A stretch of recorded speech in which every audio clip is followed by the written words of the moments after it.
How many times would you say you've watched The Collector? The Collector? Yeah. In my last, 10 years, 12 years of owning it. Yeah. Or, no, it's actually longer. It's 15 years now because I got the DVD back in 2010, so it's 15 years. Holy shit. Yeah. Time. It keeps moving. Yeah. So I have watched that movie at least, almost 100 times. Almost amazing. 100 times. And I would say I'm counting all the times that I've shown people that movie and sat down and watched it with them. The only horror movie I think that I've seen that much was The Gremlins, and that's because my grandfather recorded it on a VHS tape, and I fucking played that till the wheels on the VHS spindle came off.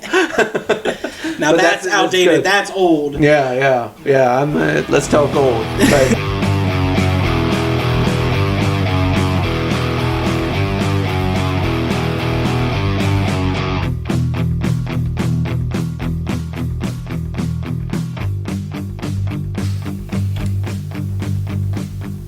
hello and welcome to Judgmental Horror Junkies. I'm gonna start doing that every time. It just feels nice in the throat. I'm your host, Reno Dino Valentino, head doctor at the Asylum for the Insane. And with me, as always, is Goreship, the ship that sails the river Styx.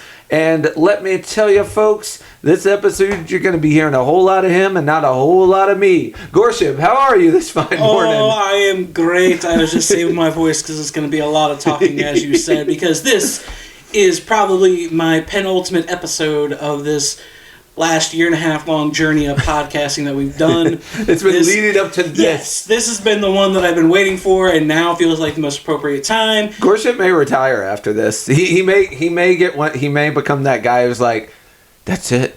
Like if he's a wrestler, he's like, I'll never have a match as good as that. I need to go out on top, baby. Boots in the center of the ring, walk away, point to the sky, give it deuces, and I'm out. He's gonna put his hat right there in the ring and sail off into the sunset. Because he's a ship. God damn it. So what is this? What's all the hubbub, bub? What are we talking about this month? Little did you know, I have lured you here into a false insecurity, and do not move from your seat because it is trapped. It is I actually noticed there were 12 new locks on my door I didn't recognize. So, inappropriate context. This is The Collector from 2009. This whole episode is going to be a very heavy-centric, my passion, my love for The Collector and his franchise of movies, and all the ins, outs, nitty-gritty, and shit that you don't care about, but I find extremely fascinating. This one... And when I say you, I mean the audience.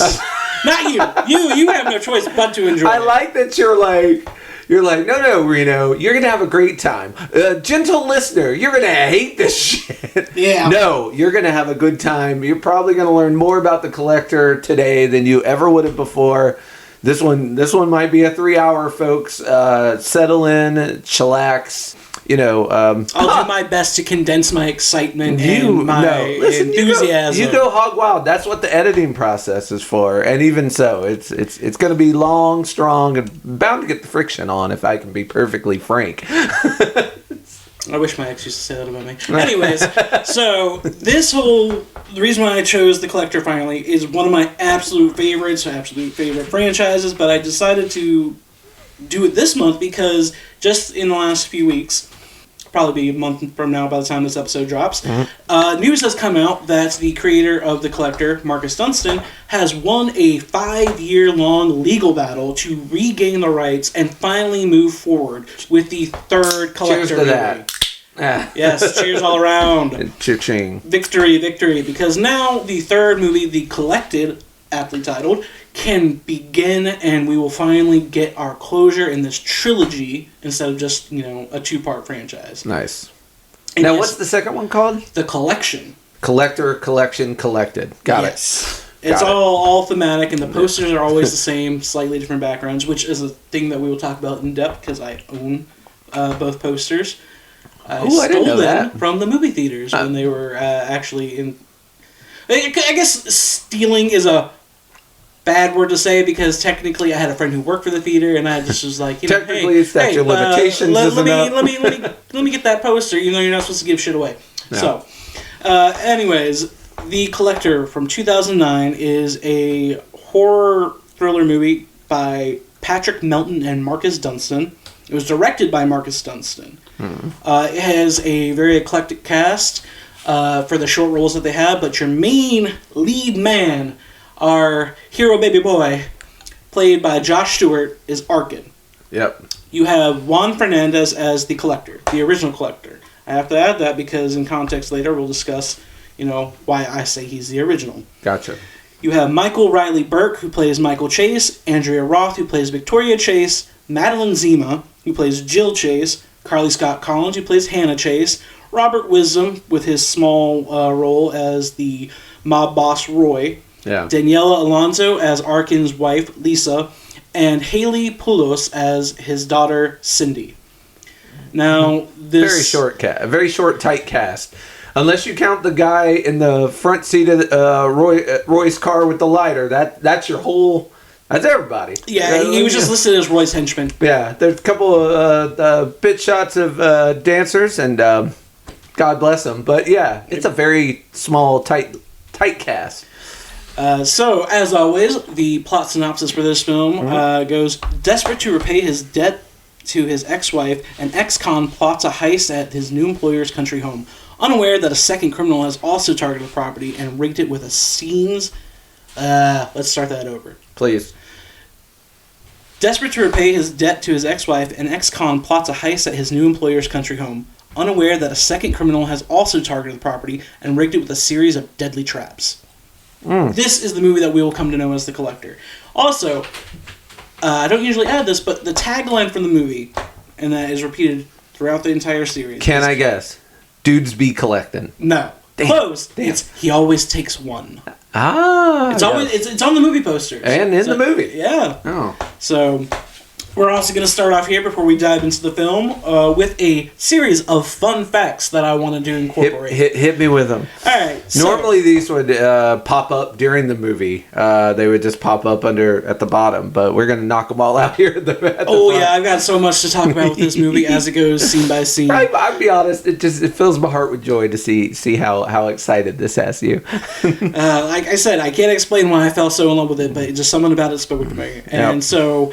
Alright, the original script for The Collector was called The Midnight Man, and it was intended to be a prequel to the Saw franchise. It would have told the origin story of the villain John Kramer, also known as Jigsaw. However, the producers rejected the idea, and the script was reworked into an original story. Yeah. Well, luckily, Fear Not fans, we got like 5 other Saw movies to cover. Oh no, we're up to 11 now. Well, I meant specifically to cover the origins of Jigsaw. So Fear Not, my friends. You got those movies as well. Little inside baseball for this is Dimension Films originally financed the movie, but dropped it when they couldn't afford to release it. So Liddell Entertainment then bought the rights and released the movie in theaters in 2009, where it had a brief but successful run. The movie received generally negative reviews from critics, which is usually what happens with all movies that I wind up loving to death. There are always movies that get negatively panned, and I'm like, why do people hate this shit?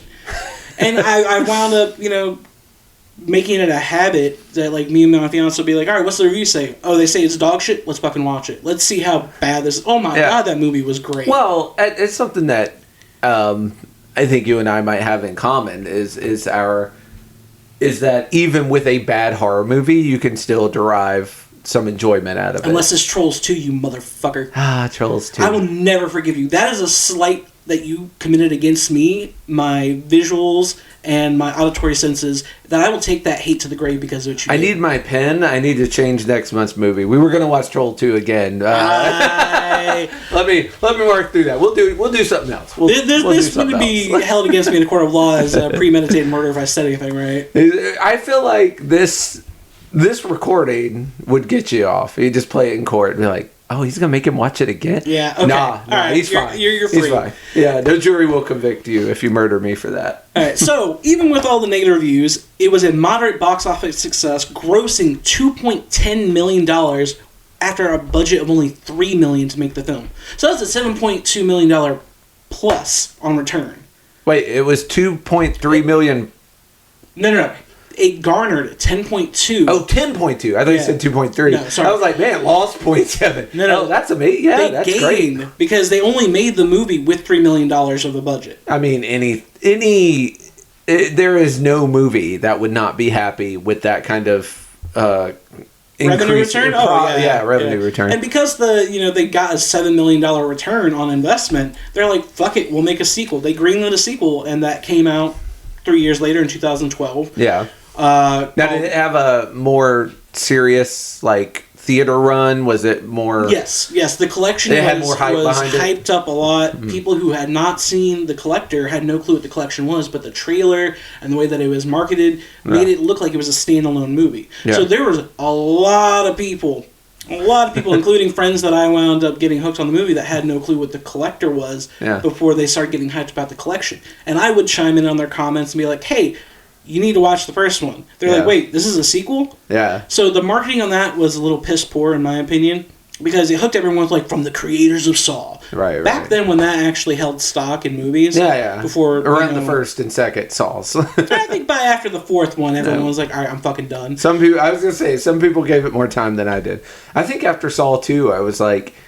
maybe when it's done. The third one is the one that really hooked me. I was like, oh, when they're trapped in the house and she falls in the needle pit and shit. I was like, ooh, damn. Yeah. Anyways, so The Collector is also inspired by a urban legend from Russia. Would you like to hear more about Please Russian legend me, my good man. The urban legend of The Collector is really a catch-all legend for creepy hermetic neighbors that may be doing something horrifying inside their dungeon-like basements. The most common collector legend is the neighbor who collects human body parts and proudly displays them in mason jars. In Russia, the collector urban legend has a bright future because it played out in real life. Its new mascot is local Russian historian Anatoly Moskvin, who stole corpses from cemeteries in dozens of towns east of Moscow. According to police, he dug up at least 29 corpses and made dolls out of them, life-sized, faceless female dolls with platinum blonde wigs. So it's kind of like The Collector meets Maniac. Mm-hmm. I don't know if you guys have ever watched Maniac, the classic version where Frank would scalp women and then put their pretty little scalps on mannequin dolls and pretend that those women... Honestly, that legend sounds like Russia's version of, like, The Hills Have Eyes. Like, oh, there were people in the hills that just lived too close to where they were testing atomic bombs, and now they're all freaky freaks. Only this version's like, oh, there's people who lived in, outside of Moscow in the hundreds and hundreds of miles of Russian real estate, because, man, there's one thing Russia has. It's fucking massive. Yeah, right? Who just went crazy from the isolation and just went all nutty sauce. Well, at one point, Russia was considered the center of the world. Yeah. At least they had their time own in the geographic terms, they consider themselves the center of the world. Yeah. Another fun fact here is that podcast host and taxidermist hobbyist Mikey Randolph provided the pelts necessary for the bear trap scene in the movie that you're about to see. In lieu of a cash payment, he was compensated in Diet Coke and Cool Ranch Doritos for his assistance on production. I don't really know if that's a cool thing. Like, he was I'll take that payment. I was going to say, let's be honest, Goreship, but they wanted you to have a cameo part in the third movie, and they paid you in cord chips. You would be down there so fast, like there would be a flame trail out my back door. Give me a Red Bull and Slim Jim, and we'll call that square. Yeah. And then I'll just cash in my cameo at all the horror conventions and be like, hey, I was that dude that got killed in the third act. Oh my god, you could make bank. Like, I have a coworker, used to be our coworker, who talks about how he knows one of the Leatherface stunt doubles, and one of the guys that runs around with the chainsaw over his head, and that guy makes bank at conventions. That's like a side hustle for that guy. No, I believe it. I've been to a couple of horror conventions, and I've seen a lot of people who only had like one acting credit to their entire career, and they still look it. I always felt like you had a better shot if you were like one of the scream queens, though. As like, you remember the nerdy guy that couldn't get laid to save his life and then got macheted in the second act? That was me! Yeah. People were like, oh yeah, give me your autograph. It's like, yeah, I was Richard from Friday the 13th Part 3. Right, unless you got killed in a really memorable way or your character had some little gimmick that made that person stand out. Like, I don't know. You're going to have not to bring up wrestling again, you're going to have a Virgil table where not going to have a lot of fans. Virgil, not to disrespect the dead. Yeah, well, it's a horror podcast. Hey, the man hustled. If we can't disrespect the dead in a horror podcast, where can we? I respect the hustle even if it was a long-term growth. Yeah. He milked that shit until it was dry. Hey, I mean, here's the thing. I know he made a little money. Like, you get one shot of a table without people, and it's like, I'm sure he made money some places. I'm sure some people wanted their pictures taken with that actually did happen a lot. I went to WrestleCade one year, and Virgil was there. Yeah. And literally, unfortunately for him, his table was adjacent to the Outsiders, Kevin Nash and Scott Hall. Oh. So I wonder if people started at wrestling conventions putting him next to a really popular table just to fuck with his add cash to the flow. meme. Yeah. Which, here's the thing. I would want to be next to a heavy traffic table because, like, when you're walking by, like, I'm also right there. Yeah. But it's not going to look good in pictures. When you compare lines, it's going to, that optic is you're going to lose that dick measuring contest. You're going to lose crushing, yeah. But I'm sure he made enough money to go to the next convention. Otherwise, he wouldn't have kept doing it. True. So good on you. Good on you, Virgil. As Goreship says, R.I.P. And of course, before I get into my spiel about my fascination with this movie and how I became, super hooked on it. Yep. I would like to get your initial thoughts on this movie, how it was presented to you. I know it was because of me. I'm going to ask you. Short story, for Goreship. the fans, You introduced for the me. Listeners. You had me watch it. What, 8 years ago? Like, it was a while ago. Yeah. But probably, I don't know, a year after we started working together. Probably it was pretty. This is one of your litmus tests where it's like, I'm going to see how this new friend feels about this movie, and I will determine if the friendship should continue or not. And, fortunately for me, I liked it. Or I still use that measuring stick. Or I wouldn't we probably wouldn't hang out together these days. But facts, because I still use that measuring stick. Yeah. I mean, what's not to like? You basically have a Riddler-esque, a Batman villain. You have a Batman villain with a gimmick, and I'm always going to follow a movie like that. And you being a Riddler guy, I knew that you love traps. Oh, you love traps. Yeah, yeah, I love a good trap where if you're clever, you can get out of it. And one thing I'll say about Arkin, clever motherfucker, super clever. In the voice of Dr. Allen from Jurassic World or Jurassic Park. Clever girl. Yes. So, as you said, I was the introduction for you on this one. The only reason why you knew about it, and that was because I became addicted to this movie still to this day. Yeah. And the whole thing for me is I found this movie through the wonderful but now ancient relic known as Blockbuster. Ironically, I don't know what that is. It's for us dinosaurs. I have never heard of these Blockbuster. Is Blockbuster. Mm-hmm. Ironically, as the one in my town was going out of business back in 2010, it was just one out of like many movies that was in a stack, and it wasn't even in the actual movie case. It was just in like a little slip disc in the dollar bin of movies. So I grabbed a handful of fucking horror movies, not knowing what was in them. Yeah. And I just like went home and started popping them in. And do you remember any of the other movies that were in that clump? Yes. That the collector had to. The Hills Have Eyes 3. yes. The third straight to DVD I did one. not know there was a 2. There's a third one. There's a 3. Yeah, That's there was a third one that was straight Fantastic. to DVD. A couple of other ones like Evil Dead. Yeah. The classic one, not the remake Evil Dead 2, which is literally just Evil Dead 1 redone. Yeah. But yeah, I got that one. Got a couple of random. Oh, the shitty remake of Nightmare on Elm Street was in that collection. Woo! Yeah, I was not keen on that. What's Craven's New Nightmare?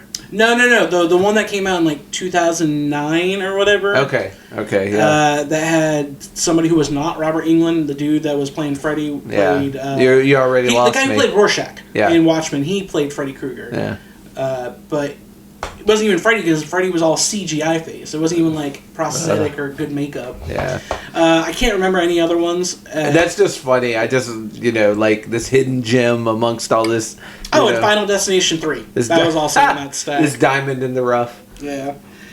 And the funny thing is, I wound up after I watched that movie, I was like, yo, I need to actually like get the real cut of this movie. I went out of my way to buy the actual collector's edition DVD. Nice.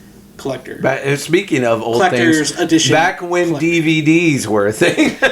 Hey, man. I mean, I still like owning physical media, just like I like owning physical CDs. I think it's smart because, if you own it any other way, it can disappear, be taken from you at any time.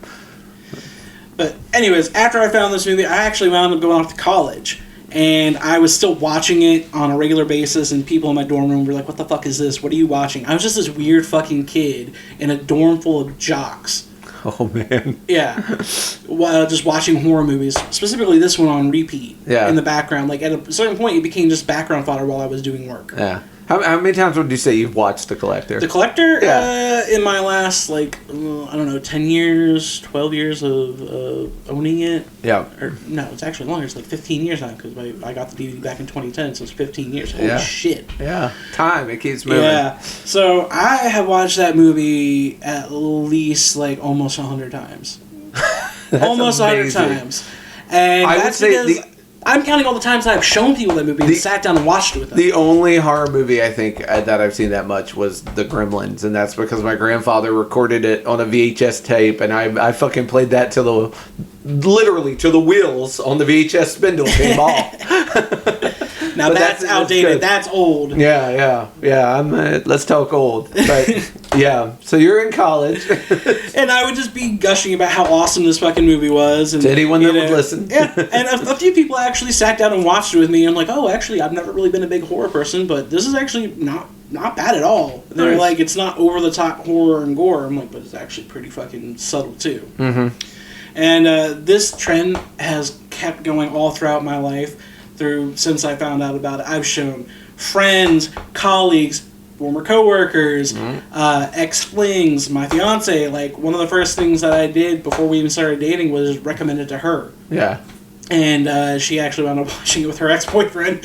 But nonetheless, she knows too the infatuation I had with this movie, and I got her to actually also watch The Collection with me because of it. Right. And speaking of which, they did get the sequel, The Collection, which came out in 2012. Super awesome, super hyped up movie. This is where it kind of gets a little bummer. Yeah. So the original Collector, Juan Fernandez, did not come back for The Collection. They actually wound up getting a different guy who was one of the stunt doubles from the original movie. Gotcha. And so if you ever get around to watching The Collection, you'll notice that the dude is completely different stature. He doesn't look the same. He's more muscular, less lanky. Yeah. But I mean, it's whatever. It can be explained away because you never actually see the dude's face. Yeah. Even in the second movie, you never see his face. But it is one of those things where I was like, aw, that's a little bit of a bummer. I like the original guy. He fit that, creepy mystique of this, tall, lanky guy. Yeah. But I have ingrained this movie into a part of my life so much that I actually wound up, as I showed you before, writing a song with my band about it. Yes. My band, Butcher of Rostov, wrote a song called Artistic Disfigurement, which is all inspired about the Collector and the entrapments of the Collector and falling into it. We even made a music video where we basically try and go to an abandoned factory trying to find a cool place to shoot a music video and wind up getting all killed off one by one. Yeah. And I'm one of the last people. There will be a link to that in the show notes. You can see the band get murdered by the Collector. Yeah, we all scatter and go through different parts of the factory where he winds up catching us, killing us, and I'm one of the last people to survive before he takes me and fucking kills me. Yeah. So it was a real fun experience. I was very lucky that at the time my bandmates also appreciated the movie and were totally cool with me doing this song and this music video because I had a clear vision for it, and everyone that was a part of it was super fucking into it. They liked what I had. They're it's simple, it's condensed, it's contained. It's not even something that people can really question because if they've seen the movie, if they've seen the guy that's in the music video that looks like the Collector, they'll get it. Yeah. Even then, if they don't, it's just a cool premise of band members being hunted down. Yeah, even if you had not seen it, the video can stand on its own. But hey, don't take our word for it. Watch it and see for yourself. Dude, I even went as far as I still to this day have a box full of merchandise from my band. We made shirts. Yeah. And I think I can bring you one next time whenever I get it out of storage. Yeah. We have shirts that actually have a really badass design that I came up with the concept for of the Collector on the shirt. Nice. And it's the Collector being turned into a macabre statue. like he does with everyone else in the collector and the collection. Right. Like the collection, you really get to see the shit that he does to people. The collector, the one he takes. Yes, yeah. you see like his collection of people that he's mutilated and made into art. Yeah. So I made T-shirts based off of that, and it's probably still to this day one of my favorite pieces of band merch that we ever got made. And we had a lot of different varying merch designs and shit all throughout the years. Yeah. But this is probably the one that I was the most proud of because we use the same color tones from the movie. The movie has a lot of like greens, yellows, and blues. Yeah. We use a lot of that same green, yellow lighting and stuff for the design itself. So next time I see you, I'm definitely fucking bringing you one. Dude, I'll sport your merch. Yeah, I mean, you don't even have to pay me a modeling fee. I'll just wear it. I would never. I would expect it. I would just expect the free promotion. Yeah, absolutely. But yeah, as I said earlier, I picked up my happiness for this franchise all over again when I found out the great news about the Collected moving forward. Yeah. And the bad thing originally about the Collected is, so the reason why this lawsuit and this whole thing fucking happened to begin with before the movie could actually be saved is back in 2019, the end of 2019, they started production. Everyone was coming back. Yeah. Arkin, Josh Stewart, the original guy, he was coming back from the movie. Plus a couple other original characters from the collection. They were reprising their roles. They spent 8 days filming. 8 days. They filmed multiple scenes, production stuff, had sets done. The guy that was playing the collector came back. Everything was going well. And then on the 9th day, everyone gets there and production's been shut down. The producers have taken the footage and ghosted everybody and run off. They shut down the movie. Just out of nowhere. Why? The reason wasn't fully disclosed, but the, I guess, rumor and innuendo behind it would be that the producers felt a financial flop was potentially happening and they were investing money for nothing. So the producers just took the fucking footage, and this is all illegal. Like, they had no right to actually do that because other people had stake in the film and rights to it. And they withheld it. They held it hostage, ghosted everyone, would not get back to the original creator, Marcus Dunson, and the other guy that wrote it with him. They were just left in the dark about what happened. Everybody that was working on that movie lost jobs because of it. Yeah. So for 5 years, they've been doing this legal battle. And just last month, Marcus Dunstan finally posted, yes, it's happening. The Collected is moving forward. I have regained the rights. We're doing my shit. I'm finally getting to finish the Collector's story. Yeah. So I am just happy to know that it's finally happening. Yeah. And 2012 was when the second movie came out. Yeah. The fucking third movie should have already come out in 2020, even if pandemic happened. Yeah. It probably would still come out. But that's still a pretty long gap. Now that we're not getting the movie until maybe 2025, 2026 at the latest. Is there any other creative genre that has more of these, like, things lost in limbo than fucking movies? Because you hear so many stories about... Like, I remember before The Hitchhiker's Guide to the Universe came out, every couple of years, the rumor would be like, Douglas Adams' Hitchhiker's Guide, it's being passed around. They're going to make a movie of it soon. And it just kept happening. The Lord of the Rings movies, like, before they finally ended up happening. Superman Lives with Nicolas Cage. Yes. Like, they got so far as filming, like, him in the suit. So the entire Batgirl movie that was scrapped that Michael Keaton got paid a hefty sum for a cameo in, that is never going to get released. Yeah, it's wild to me how this happens in Hollywood and I writ large, like just the movie industry in general. And it doesn't seem like it's rare that like someone will make an album and then not go ahead and release it. Wu-Tang Clan. Yeah. I knew you were going to say that. So my first thought is Wu-Tang Clan with their unreleased album that piece of fucking shit Martin Shkreli bought, held on to, and then that bitch-ass pharma bro got locked up for like 20 years. Or supposed to. He's out now. He somehow fucking got out early, but he was supposed to be locked up for like 20 years. Yeah. But yeah, there's no justice in this world. But that's famous because it's so uncommon. Yeah. Whereas in the movie industry, you always hear all the time. Like I can't count the number of times a movie's coming out real soon, and then it just disappears into the ether, just poof, and it's gone. So I'm glad that fate did not befall the Collected, and it is now finally on its way to release.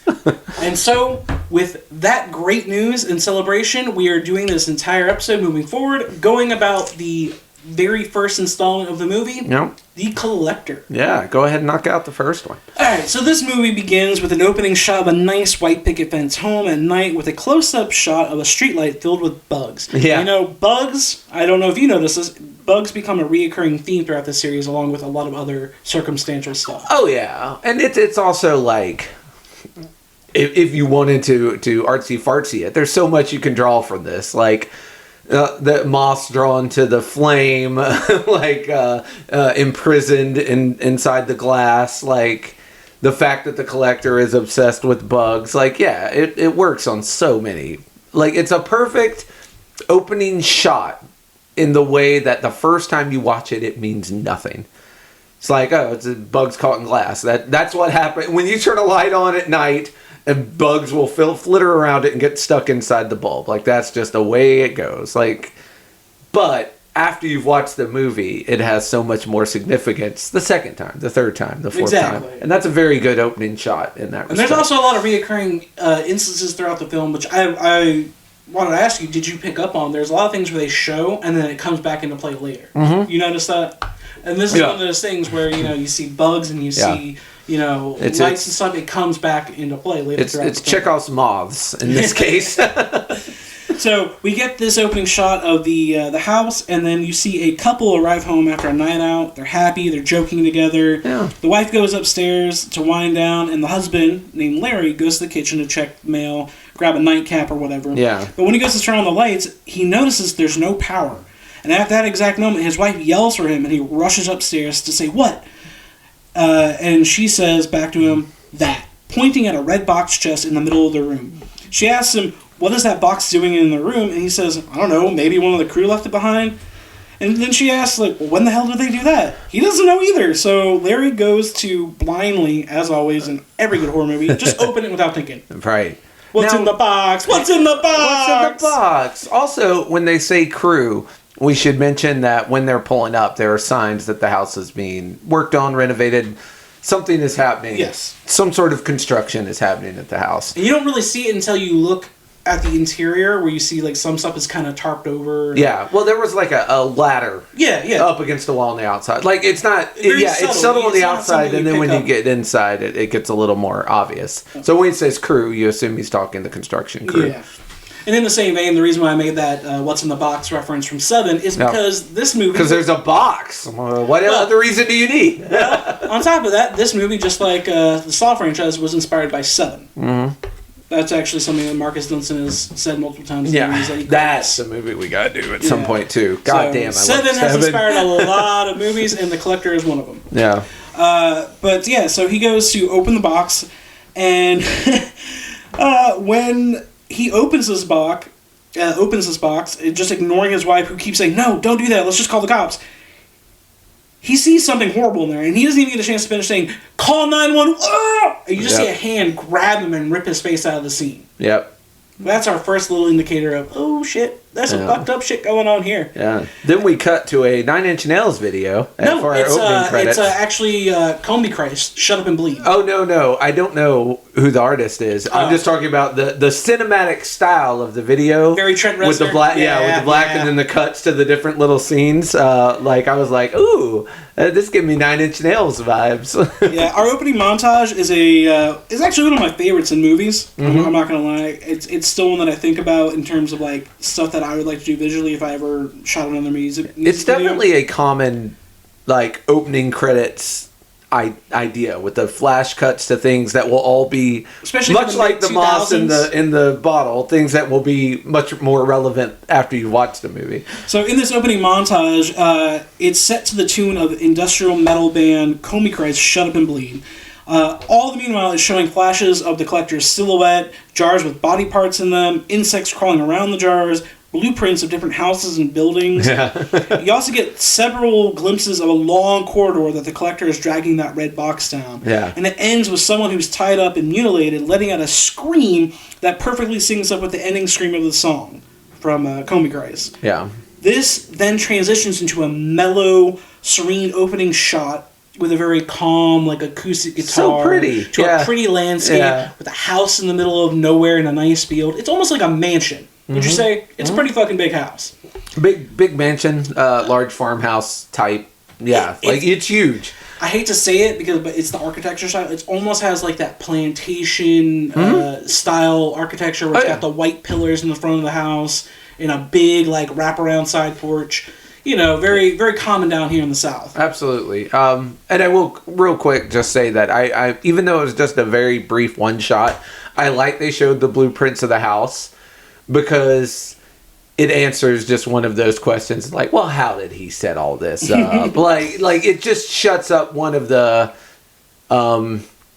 there's a line from the Mystery Science Theater opening that's like, if you're wondering how they eat and breathe and other science facts, repeat to yourself, it's just a show, you should really just relax. Like, I feel about that way about a lot of horror movies where someone's like, yeah, like, how did you know? How did you do this? How did you do that? And some of that I can run with, but most of it I'm just like, just shut up and watch the movie. Like, just enjoy what's happening here. Like, Jason came out from behind that tree because he came out from behind that tree. Don't ask how he walked slowly and still got there. Like, we're in this for the machete murder. I don't need like the story of how Jason, as soon as he's off camera, runs really fast, it's like ironic. They did in Robot Chicken. Like, I don't need that. It's ironic that you say that because that is currently culturally relevant for you to mention Jason, because a reoccurring fucking meme that I've been seeing the last few weeks is people taking like screenshots from the Friday the 13th movie, being like, I want to know, how'd you get all grown up if you died when you were a kid? How do you kill people as a full-grown, muscular adult, but you were dead as a child? Yeah, you were a little baby. That's the new current... You popped up as a little baby. The TikTok generation is over-examining old-school horror movies and canceling certain horror movies for their content. Right. And I'm just like,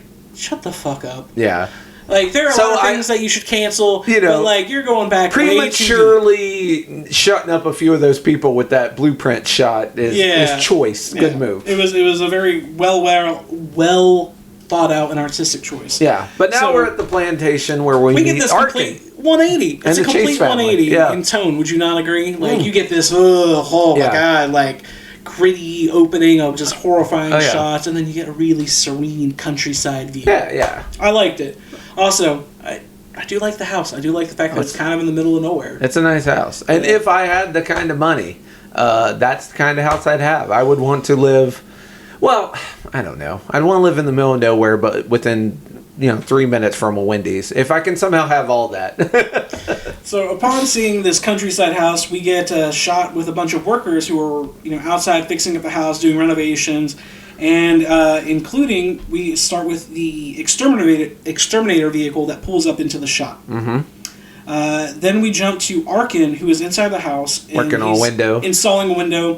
When the owner of the house, Mr. Michael Chase, asks him, how's it coming? And when he's finished with the door upstairs, if he can go ahead and put the last of the bars on the windows before they leave for their vacation. Yeah. Another little bit of tidbit of information about what's about to happen. Yeah. I also love this little bit of dialogue where he says, quote, I know we're in the middle of nowhere, but Vicky still insists on Detroit decor. Yeah. It's cute. I was like, damn, son. Yeah. Gotta throw Detroit under the bus, huh?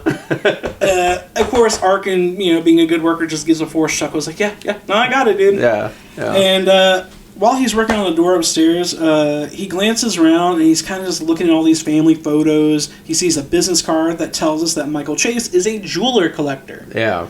So there's some nefarious thoughts going on. Yeah. And he then sees the wife, Vicky, or Victoria, however you want to call her, because they call her both things. Yeah. Victoria, who is fixing herself up, and she notices a wrinkle on her brow. I don't fucking think so. And this initially gives you the thought that she's a bad mother, because she goes, what should we call you? And she looks over at the portrait of her family and looks at her oldest daughter and goes, let's call you Jill. Yeah.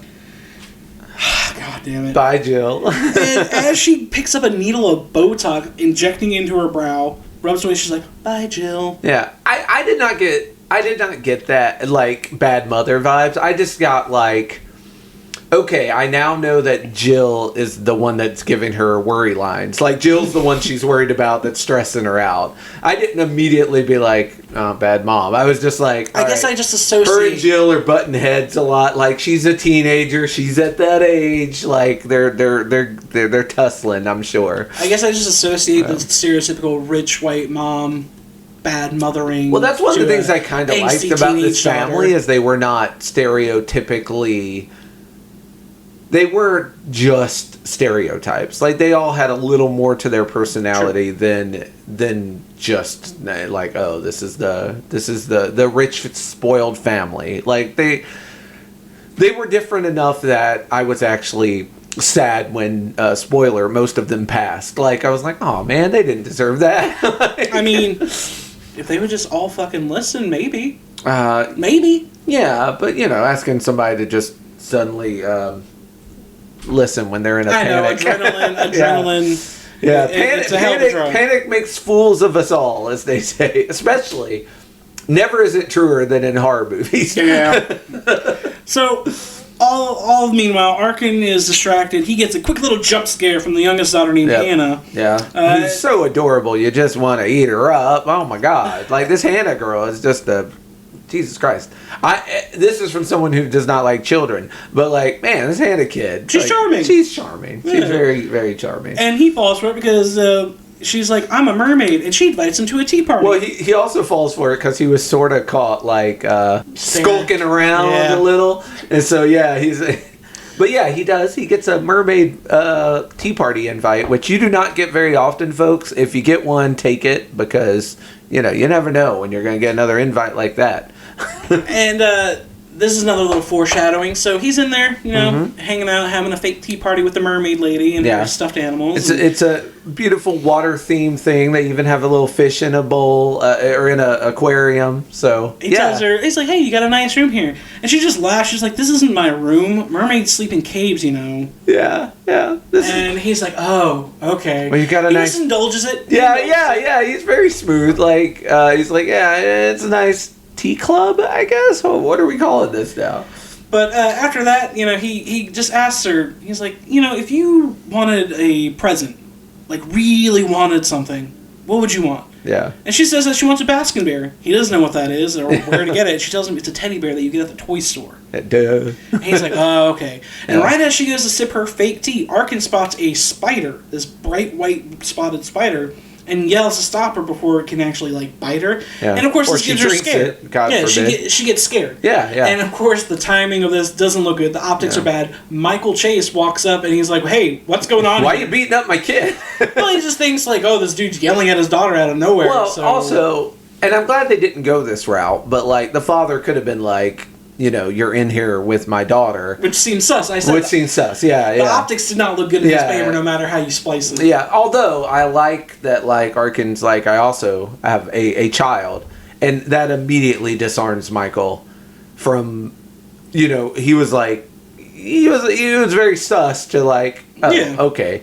And then Hannah also is like, thank you for coming to my tea party. It's like, yeah, see, she invited me. Man, I didn't have nothing to do with it. Yeah, he was just like, hey, man, like, I got a daughter, Cindy, about her age, so I figured I'd just hang out. And this is when I say, like, they're not two-dimensional, because a lesser movie and a lesser script would have had Michael been like, you should be fucking working, not dealing with my daughter, goddamn. Yeah. Like, but he wasn't. Credit is due. Yeah, they had a real conversation between two humans. It was not a weird, like, rich, and believe me, I love rich white stereotype more than anybody, and I love watching those people get killed more than anybody, but this was a real human having a real conversation. Kudos to them for that. So, as Arkin is heading out the door, he takes notice of the alarm system on the back door. Mm-hmm. And we see him starting to do installation of the window bars on the outside when several wasps start to land on him. Yeah.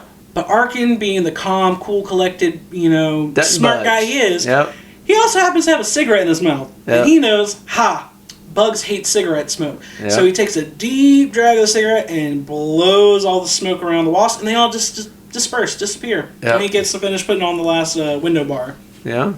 He walks around the corner to tell the exterminator, who's in the front of the house moving stuff around. He's like, hey, there's a wasp nest back there. And this shows an attention to detail, and also that he's good at his job. Like, because a lesser person's like, would be like, that ain't my fucking job. Like, I'm not on fucking bug detail. But he goes out of his way to find the insect guys and tell them, hey, there's a thing here. Which shows that, like, he cares enough about the family at least to not want Hannah to get stung.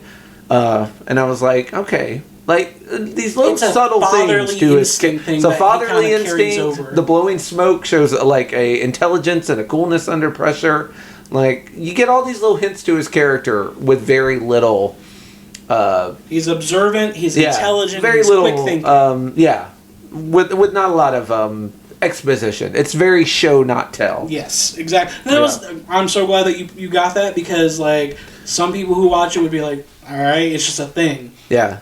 But in the larger premise of the story, it is a fucking super value character asset. Yes, and an important scene to establish that. So it doesn't come. So he's not a superhero out of nowhere later. Exactly. Yeah. And speaking of establishing, when he does walk around to the front, you get a quick shot of the exterminator van. Did you happen to catch the name on the name of the van? They showed it twice, but I don't remember. Master Trap Exterminator. Yeah. I like that, especially when we know what we know. Yeah. And, of course, this exterminator is just super nonchalant. He pulls out his earbud. He's like, what?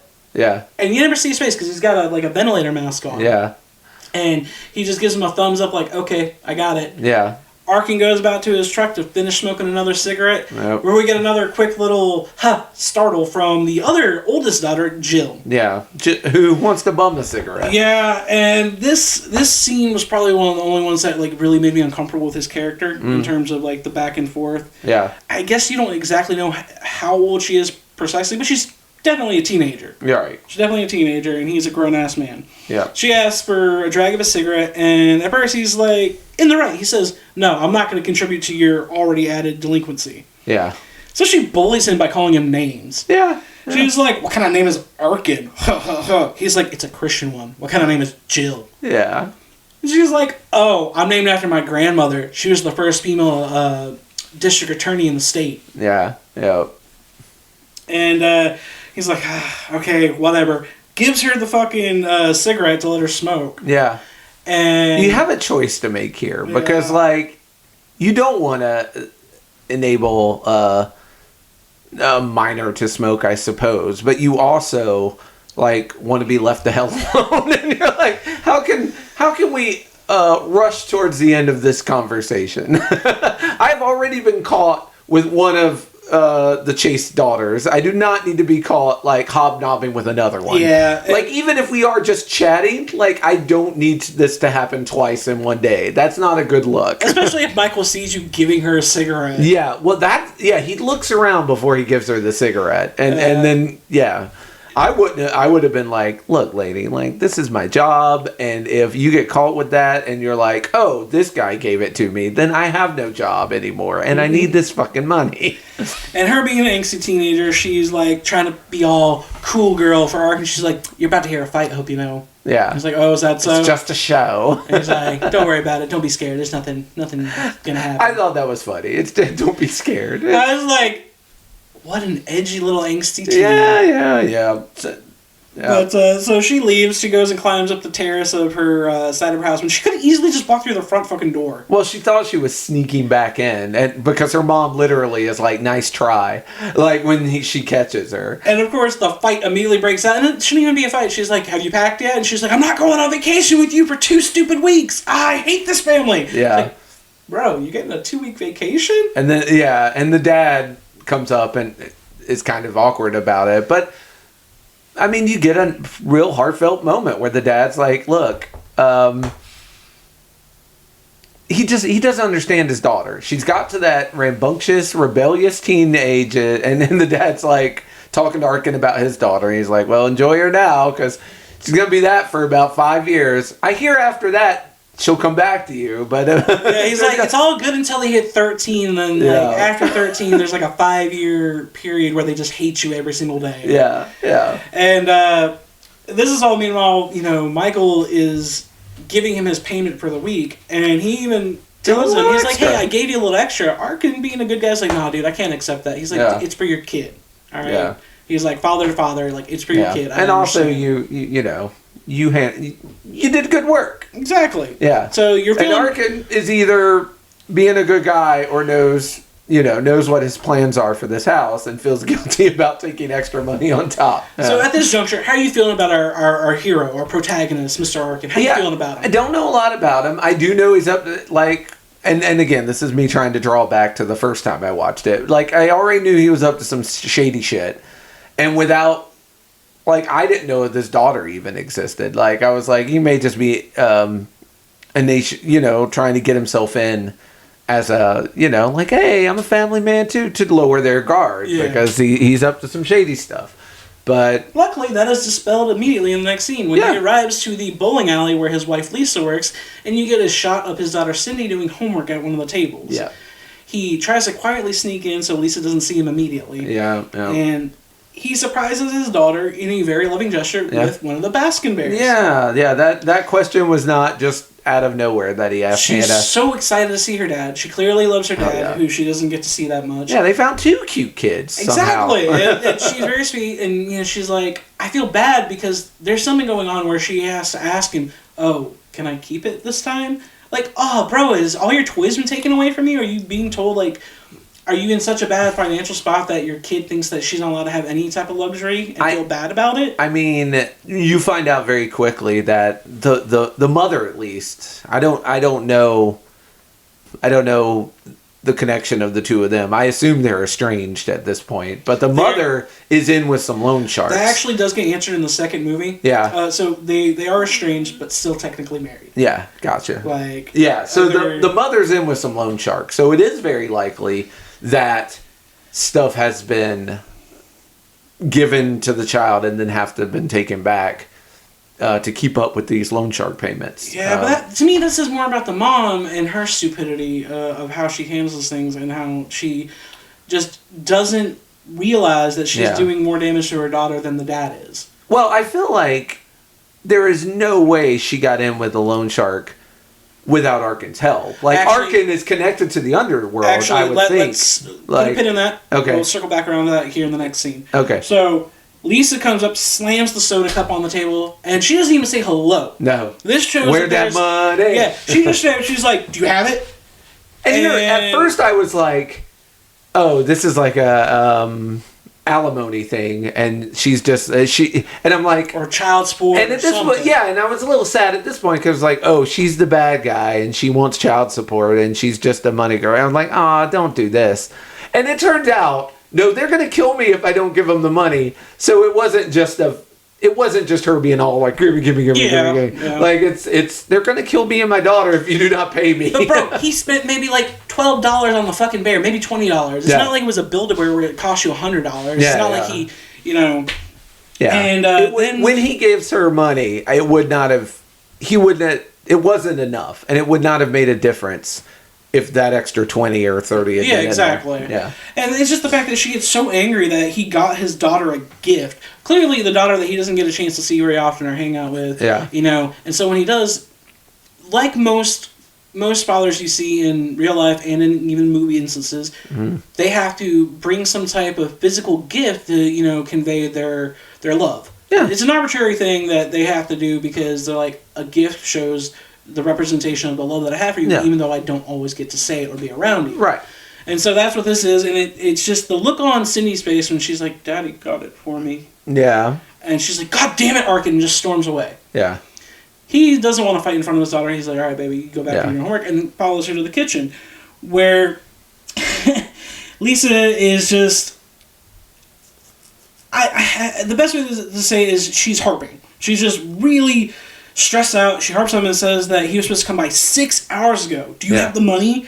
And he lets her know. He's like, well, work got a little, far behind. And he hands her the envelope full of cash. She's still not happy because it's not enough. To which now we finally learn Lisa owes money to loan sharks, and they want that money by midnight tonight or else. Yeah. Typical mafioso shit. Yeah. And because there's not enough money, she's somehow pitting this as Arkin's fault when he's doing her the solid. Yeah. They're not coming after him. They're coming after her. Yeah. So he's doing the solid. She's like, all right, well, that's it. Me and Cindy are leaving tonight. We're just going to run. We're going to run away. And Arkin's like, where the fuck are you going to go? If these guys are as serious as you think, you're going to go what? Hide at your mom's? They know about your mom's place. Yeah.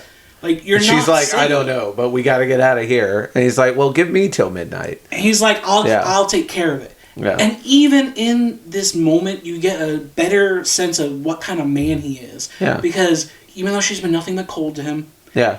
he's like, I got this. He holds her head, he kisses her forehead, Yeah. and he's like, I'm going to take care of this for you. He knows, A, that she's super stressed. And she's scared. Yeah, and she's scared. And he also knows that it's not just her that's in danger. His daughter. The daughter's in danger. Probably he's in danger if they're still legally married. Like, loan sharks don't just, like, you know, like, they'll come after your whole family. There's a reason you don't get into bed with loan sharks. Like, I don't know enough to judge her. I don't know what the situation of which was that she took this loan out. I don't know. Again, I feel like she works at a bowling alley. Like, how do you even meet loan sharks? Well, unless... you just happen to know. So this is where this comes up, and yeah. I'm glad we're circling back to this. All right, so he leaves the bowling alley. He's got a plan. He decides to make a call at a payphone. Yep. I don't know if you kids know what a payphone is, but it's this thing that used to be in public where you put a quarter, maybe 2 quarters in, and you can make a call to someone from anywhere. Real good way to think of it as the burner phone of the of the 2000s, the early 2000s. So he calls a man by the name of Winston. And he tells him plans have changed. He's making his move tonight. He needs money ASAP. This is where we learn that Arkin is actually a thief. And he's been casing the house of the of the Chases for the last few months. And he now knows where a hidden jewel vault is in the house. Yeah. Not only that, he comes to Winston and demands a 50% cut of the jewel take. That way he can get as much money as possible and give it to his wife so that the sharks don't take him. Yep. In this conversation... Arkin also, is like, yeah, you looked out for me on the inside. Meaning Arkin was in jail. Yep. This is why Lisa had to take money from a loan shark, because he was locked up. Yeah. He got busted for a previous operation, and that's why, it's not directly said, but that is in correlation to his time being in jail, not seeing his daughter. Right. And Lisa having to take money from people. And I also by. wonder if he put her in contact with the loan sharks. But just because I don't know. Like... I've had jobs where I made shit, and like... Actually, he doesn't, because he doesn't know these guys. He doesn't know the exact people who are coming after. He just knows, that they're bad people. Oh. And he doesn't directly know these people. Yeah. Like, she got into bed with them on her own volition. Yeah. Like, that was her choice, because she felt like shit. So she knows some seedy underground people as well. Probably how she met Arkin. Probably. Yeah. Probably. And obviously they're young, so they were a young couple with a kid. Yeah. And, so... Winston is not very keen on this. He's like, nah, dude, I've got a routine. And when we don't follow routine, bad shit happens. Yeah. People slip up, and people go to jail. Yeah. Or die. Yeah. And Arkin's like, well, if you don't want to do that, I'll take this shit to someone who will. Yeah. And he's like, oh, no. Grabs him by the hand, locks the door, and has his henchman hold a lighter to his fucking hand. All this is done with no speaking, which leads me to believe... And this is one of those few funny parts of the movie, is like, if you think about it, you're like, him and the henchman had to have talked this over earlier. Like, okay, if he tries to strong-arm me, I want you to just have a lighter out and put it under his hand, okay? I'm going to grab it, and this is how it's going to go. Because, that doesn't just naturally happen. You have to set that in advance. And I'm like, that was probably a weird conversation. Well, he's probably one of those things like, if he tries to do anything crazy, we're going to strong arm him. We're going to do that hand lighter thing we like. It's a little torture tactic. I've seen it in movies before where they will hold like a fire, like their hand over a candle and make them burn themselves. I'm sure it's effective. And of course, Arkin actually doesn't back down from this. He lets his hand keep getting burned. No matter how painful it is, he's just like, look, man, I'm the only person that can break Gotta into be that tonight, gotta safe. be 50. Yeah. And Winston's like, you'll get 40, take it or leave it. He's like, well, I guess I'll see you tonight then. Yeah. Oh, man. Yeah. All this to protect the ones you love. Yeah. Again, it ain't easy. Gotta give credit where credit is due, because this man would not back down. I know people with lesser fucking morale that as soon as they saw that letter, be like, all right, hold on, man, maybe let's talk this through. Yeah, right. And because of that, Arkin decides to arrive to... He parks Chase's house in the middle of the field, way off from the Chase's house, so he can't be spotted or seen. Yeah. And when he arrives... Because theory is they're on vacation, but better safe than sorry. Yep, you never know. There might be, cameras or something that he wasn't aware of. Yeah. Arkin shows up dressed in all black, black long sleeve, black pants, and a black ski mask. Mm-hmm. He's trying to, sneakily creep up through the mist, and as he's walking up to the house, you hear a chain starting to rattle. Yeah. And next thing you know, a German Shepherd just comes out of the dark and lashes out of space, almost chomps his fucking face off. Yeah, Luckily, that would have been a very quick end to this movie. Exactly. Luckily, it did not get him. It just ripped part of the cheek mask. Yeah. The cheek of the mask. Yeah. Which is also, I want to point out, when you eventually see the Collector, if you remember the details of the Collector's mask, the Collector's mask has the same almost cut in the side of the cheek area that's been stitched back together. It almost reflects the same thing of what Arkin's mask looked like. Well, I mean, There's we find out that it's the Collector's dog, so maybe he had the same thing happen to him. Because this dog does not belong to the Chases. We didn't see this dog at all earlier when he was there. And when I first watched this, I was under the impression, it's like, oh, maybe this just wasn't included in the earlier scene. Maybe it is their dog. At this point I did assume it was their dog. Yeah. But yeah, it turns out it's the Collector's dog, and it is kind of funny. He has that same move. It's like, the dog just loves doing that. The dog faces. deserves his acting credit. The dog's name is Arrow. Yeah. Arrow the acting dog. Arrow the acting dog. And, I will say this movie, not nice to animals. Yeah, that should be a disclaimer that we put at the beginning. Yeah, dog and cat mutilation here, just as a warning. Yeah, it's not something I'm proud of. It is part of the story to move the movie forward, unfortunately, and they're not. I won't call them unnecessary deaths. Yeah. Like, I mean, I guess it always hurts to see animals die. Yeah, but even if it's it is part of a plot device. It is part of the plot device. I don't support it in most other movies when it's just grotesque killing of animals for literally no reason. Yeah. But the animal deaths in this movie do drive the plot forward, unfortunately. Oh, yeah. Absolutely. So Arkin winds up making his way to the back door that we saw earlier, and he picks a lock to let himself in. Yep. He gets in, and he starts making his way through the house. That's when he starts making his way up the stairs. He steps on a creaky step that he takes note of. Again, this dude is super observant. He remembers. He's like, all right, creaky stair. Yeah, Remember avoid that. step. Yeah. He gets up there, and that's when you see flashes back to him earlier in the day, looking around very sus-like, and he sees Victoria lift the giant mirror that she was standing in front of, and that's where the vault was. Okay. That's why we get that flashback. It wasn't that he forgot or he didn't know. He was watching, purposely kind of hiding around the corner to keep an eye on it. And be like, that's where the vault is. Now, what he didn't note is the combination. Right. He had his safe cracking tools with him. Yeah. So, anyways, he gets through, scares himself with a quick little lightning and thunder jump scare with his own reflection. Yep. And he starts working on the breaking of the vault. He's got this little, I want to say like sonar thing that listens to the clinking of the turning of a knob till you get the correct unlocking. Yep. And as this is happening, you start hearing creaks and other like noises. He's like, oh shit, someone else is in this house. So he gives pause and he stops and he listens super quietly, and you can hear. He's a very good listener.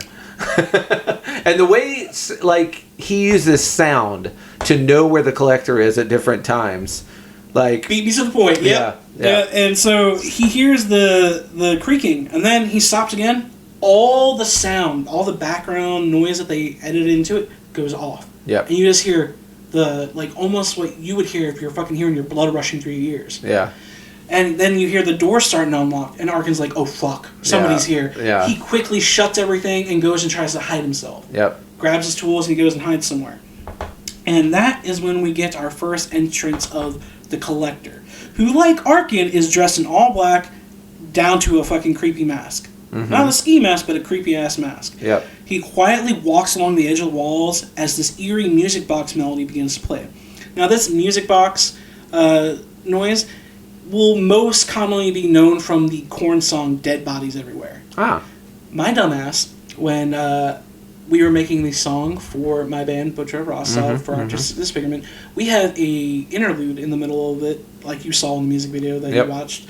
And that music box part is sampled. I did not at the time. I have listened to Korn, but I didn't know specifically that music box thing was in the Korn song. And so when we had it wasn't quite the same. Yeah. We used aspects of it, but I literally ripped the audio from my DVD. Yeah. I literally used software to rip clips and audio from the movie. Yeah. So I had no clue. I was just stealing it from the Collector. Yeah. I didn't know until someone else pointed. It's like, so you guys ripped off Korn? I was like, mother, I didn't know. And someone showed it to me, and I was like, damn it. Well, it's too late. The song's out there. Fuck it. We did it differently. Yeah, yeah. Like, we sampled it, but we didn't do the exact same thing. We used aspects of it and remixed it. Yeah. So, yeah, that little music box is kind of like his theme song as he enters. Mm-hmm. It's a very creepy. Well, a music box is often where people, especially like children, like keep their collections. Like they put all their weird little stuff in this box that they store under their closet or something. Like the jewelry boxes and the music boxes. Like that's where this is a weird aside, but my sister, and I still have it, she made a music box in her shop class. like in, I don't know, I was 4 years younger than her, so I would have been in like 6th grade and she would have been in like 9th grade, and she did this little music box and she let me have it when she was done with it. And when you open it up, it plays the Rainbow Connection from the Muppets. Someday we'll find it, the Rainbow Connection. And that's where I kept all my little secrety stuff, you know. All my most important stuff was in that little music box, which I like hid under my bed. In 6th grade, it was like cool rocks I found and like stuff. And then when I got older, it was probably drugs. But yeah, it's just fitting that he has a little jewelry box theme since he is the collector. Right. And it works. It works. And also, you know, it's also where you get that cool overhead shot of them like switching rooms. That's actually like right afterwards. So yeah, when he's coming up the stairs. The collector starts coming up the stairs, and the collector steps on that creaky step, which Arkin immediately is like, oh fuck, there is someone here. He's on the steps. And as he's running, he just narrowly makes it into the closet as, like you said, we get that really awesome overhead shot that shows the divisions of the rooms. Yeah. And that's a reoccurring visual that I love. They did it in Malignant when she was running between the rooms. That made me think of Malignant when I watched it this time. Yeah. Because I had not seen Malignant last time, but yeah. When we discussed it in the Malignant episode, I believe I did recall, I was like, yeah, that's what they did in the Collector, and I fucking loved it because it added intensity. Go back and listen to our Malignant episode to see if we are right. And so you get this brief shot of Arkin just hiding in the closet, waiting, and the Collector is listening himself. He's trying to use his hearing. Yeah. To be like, And if he would have made a direct turn to the left and opened that closet, Arkin would have been fucking busted. Yeah. Because it's one of that fight scene at the end would have happened right then. Yeah. The fucking... It's one of those closet doors where it has 2 entrances, one on either side, kind of like, you know, a shared bedroom or bathroom. Yeah. Will have multiple entrances. It was that same thing. The Collector, though, goes around the corner, and Arkin hears him walking off using his awesome hearing. Yep. And he just very quietly sneaks out and hurries to try and get away. Yep. So, as he's going down the steps, he's jumping over the creaky steps so he doesn't get busted again. This just keeps adding more of a suspenseful palpitation to the scene. Yeah. And this isn't even like the peak of the movie. This is just getting shit started. Yep. Also, I want to point out, I forgot to mention this, when Arkin is about ready to break into the house, he takes a look at his watch. Do you remember the time it said? I don't. I know he gets out right at midnight. 5 till 11. Okay. This movie... It takes place in an hour. Within an hour. This is a lot of shit to happen to you in 1 hour. It's a bad hour. Worst hour of your fucking life. Ever, yeah. Alright. I just wanted to reiterate that because I cannot stress that all this that happens, this movie is only an hour and a half long. Yep. 30, you know, and that's not including the like 9 minutes of credit. Yeah. The first 20 minutes of the movie. So the whole movie is literally the hour he spends in the house. Yes. And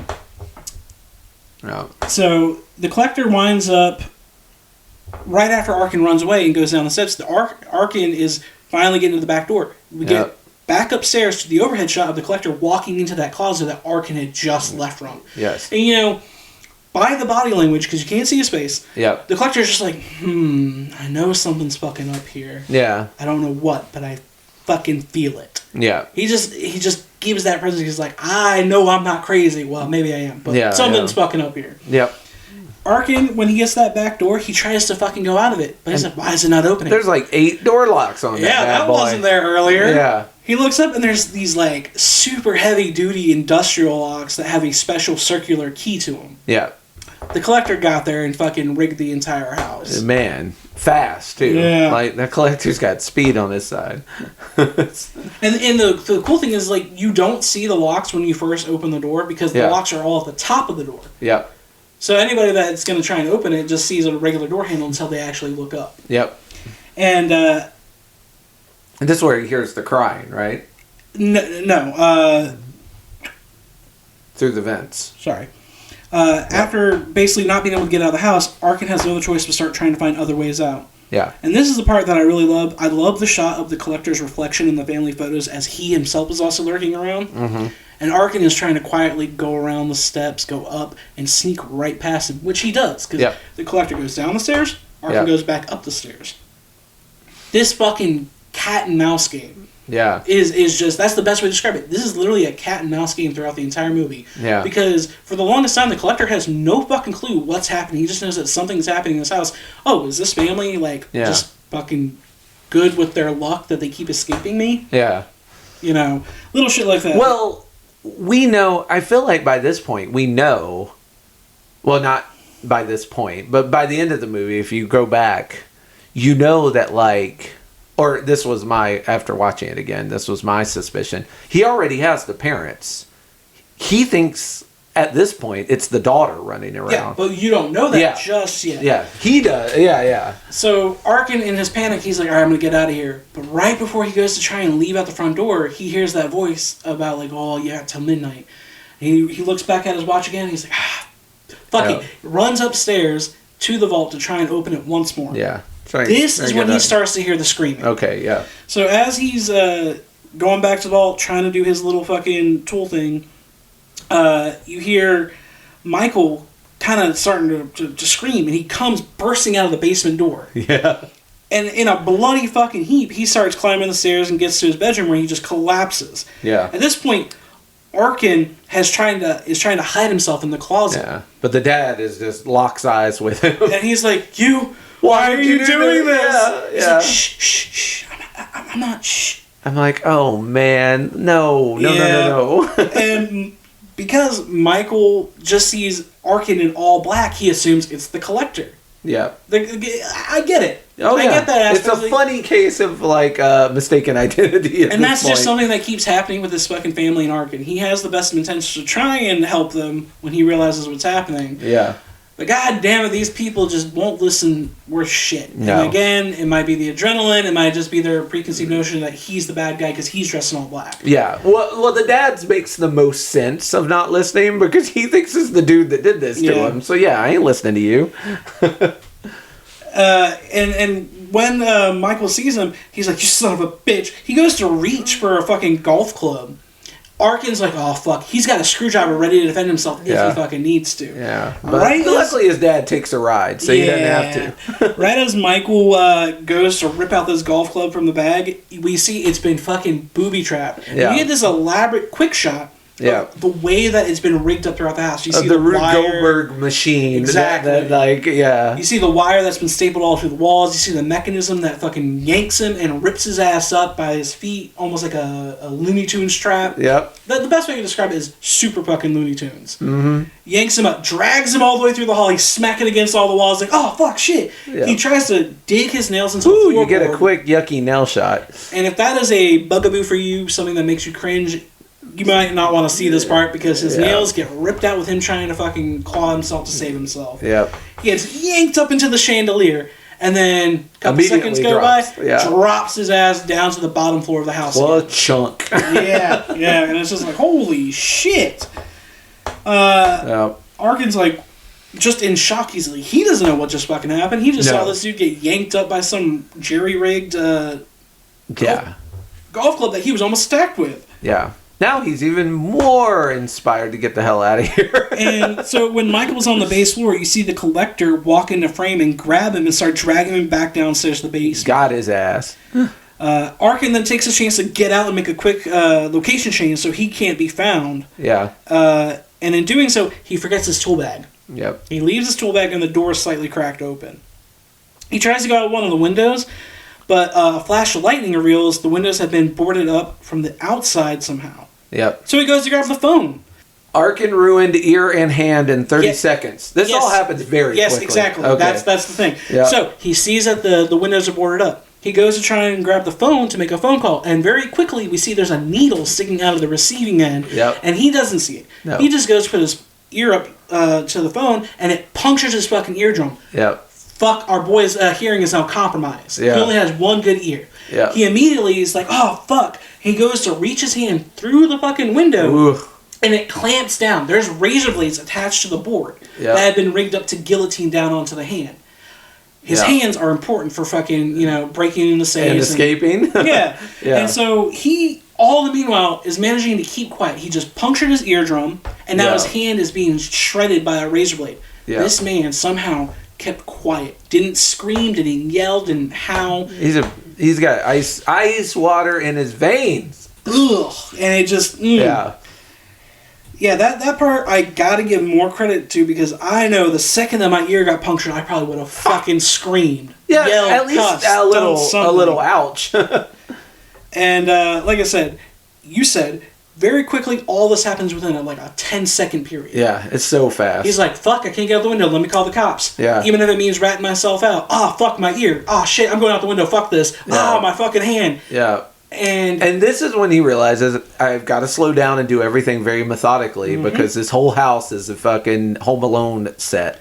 Like, when he finally gets his hand free, you get a nice close-up of how shredded it is. that was hard. That was a hard one for me. Like, that and the nail scenes were the two scenes that for me were hard to watch. Yeah. And so this dude is super smart, ingenious. He just takes his fucking shirt, rips a piece of it off, and wraps it around and ties it like a little tourniquet. Yes. So he's bleeding, but he's trying to make sure that he doesn't get blood all over the place to give himself away. Yeah. These little things I just have more and more of appreciation for, because no way could I ever be that. Oh, no, I'd be dead in 30 seconds in this Exactly. trap. Like, and also, I will say that this is where you start getting, like, you get all these hints before the traps are actually set. Through Arkin's eyes, he notices these little things that are different, like the nails on the step we're going to get to soon, and every little like rope and wire. Like he just fucking notices shit. He's just good at noticing. He has a very couple of close calls. Yeah. Oh yeah. So like after his hand's bleeding, he wraps it up. He tries to run away. He goes to run into another room, but he stops because he almost walks headfirst into a tripwire. Yep. So he runs back the other way while still trying to listen for the collector's movements. Yeah. And then he goes and he hides in Hannah's room. Yep. The collector makes his way to the closet where Arkin had just been, and he finds the tool bag. Yeah. So now he officially knows it's not just Hannah running around here. There's an intruder. And but he doesn't have visual confirmation yet. Right. He's just assuming. Yeah. Arkin, when he hears that the collector is in the other room, makes his way back down the stairs at the same time and sees that the chandelier that Michael was yanked up by has large-ass fucking kitchen knives zip tied to it. Yeah. And he's like, fuck it, I need a weapon. He tries to desperately grab it out, but his hands are so fucking bloodied and mauled, Yeah. he can't rip it off. Also, if you've ever tried to rip something out of zip ties without something to cut the zip ties, that shit's hard. That's hard work. Yeah. And so he quickly gives up. He's like, fuck it, I don't have a weapon. Yeah. Or a good weapon. I mean, he still has that screwdriver, but that's nothing compared to a knife. Right. So he goes to try and go to the living room window. Yep. Where we saw earlier in the movie the maintenance guy was setting up the projector with the family's home movies playing. Yeah. Really cool living room setup, right? Oh yeah. He goes to that big bay window to try and see if he can open it. He notices another cord, another tripwire. Yeah. This one is connected to a pair of scissors that are sitting there. Yep. It's like, oh, so the collector is really methodical. He's like, all right, I'm gonna let these people think that they can get a weapon. Oh yeah. Every weapon that you could potentially grab has already been rigged. Yep. And Arkin's like, oh shit.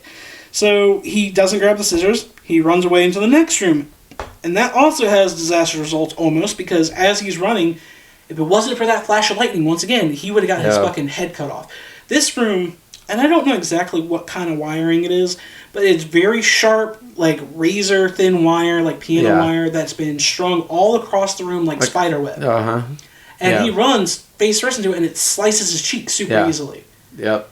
If he wouldn't have stopped at that lightning flash and saw all that, he would have been sliced into pieces. Oh, it would have been all the paper cuts at once. Yeah, and so this man's ear is fucked up, his cheek is cut, his hand is thrashed. Yeah. And this is when he goes to the basement. yeah, he makes another turn to the second hall, which shows a room full of bear traps. Yeah. He gingerly steps past them and almost walks into another tripwire that has a giant cleaver attached to it that would slice down on your head or whatever. Yeah. And now he's at the back door again where he just was earlier, he couldn't get out of. He goes to turn and go up the stairs, but oh shit, there's spikes sticking out of the stairs, like nails or whatever you want to call them. The bottom two steps are a spike trap now. Yeah, so you can't step on that.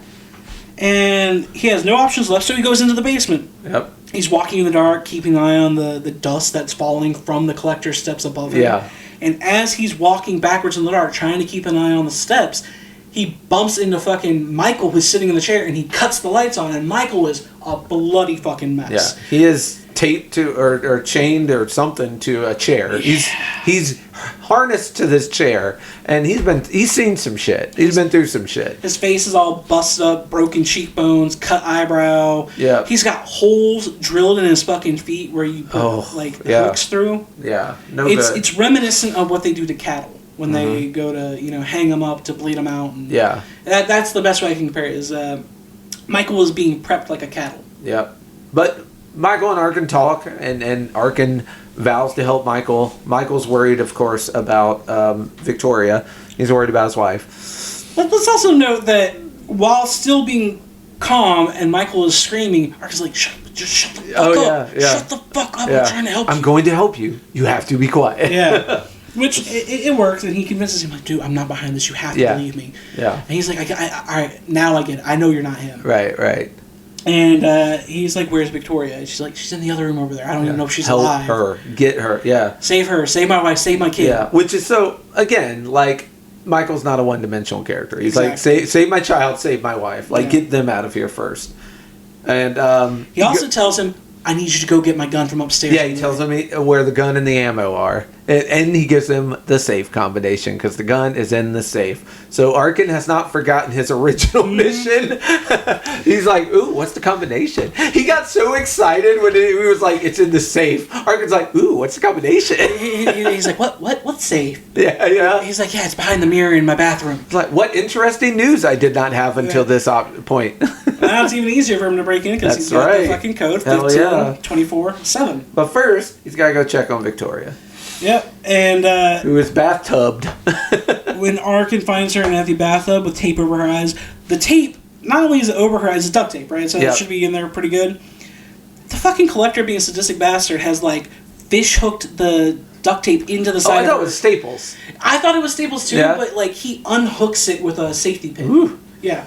Yeah. No good. I'll say it. she's out, and then as soon as he like startles her, she starts screaming. He's like, shh, it's Arkin.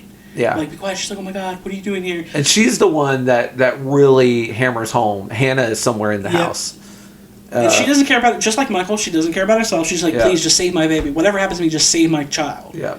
And he's like, I felt so bad for Victoria at this point because Arkin's like, I can do it, but you're gonna need to distract him.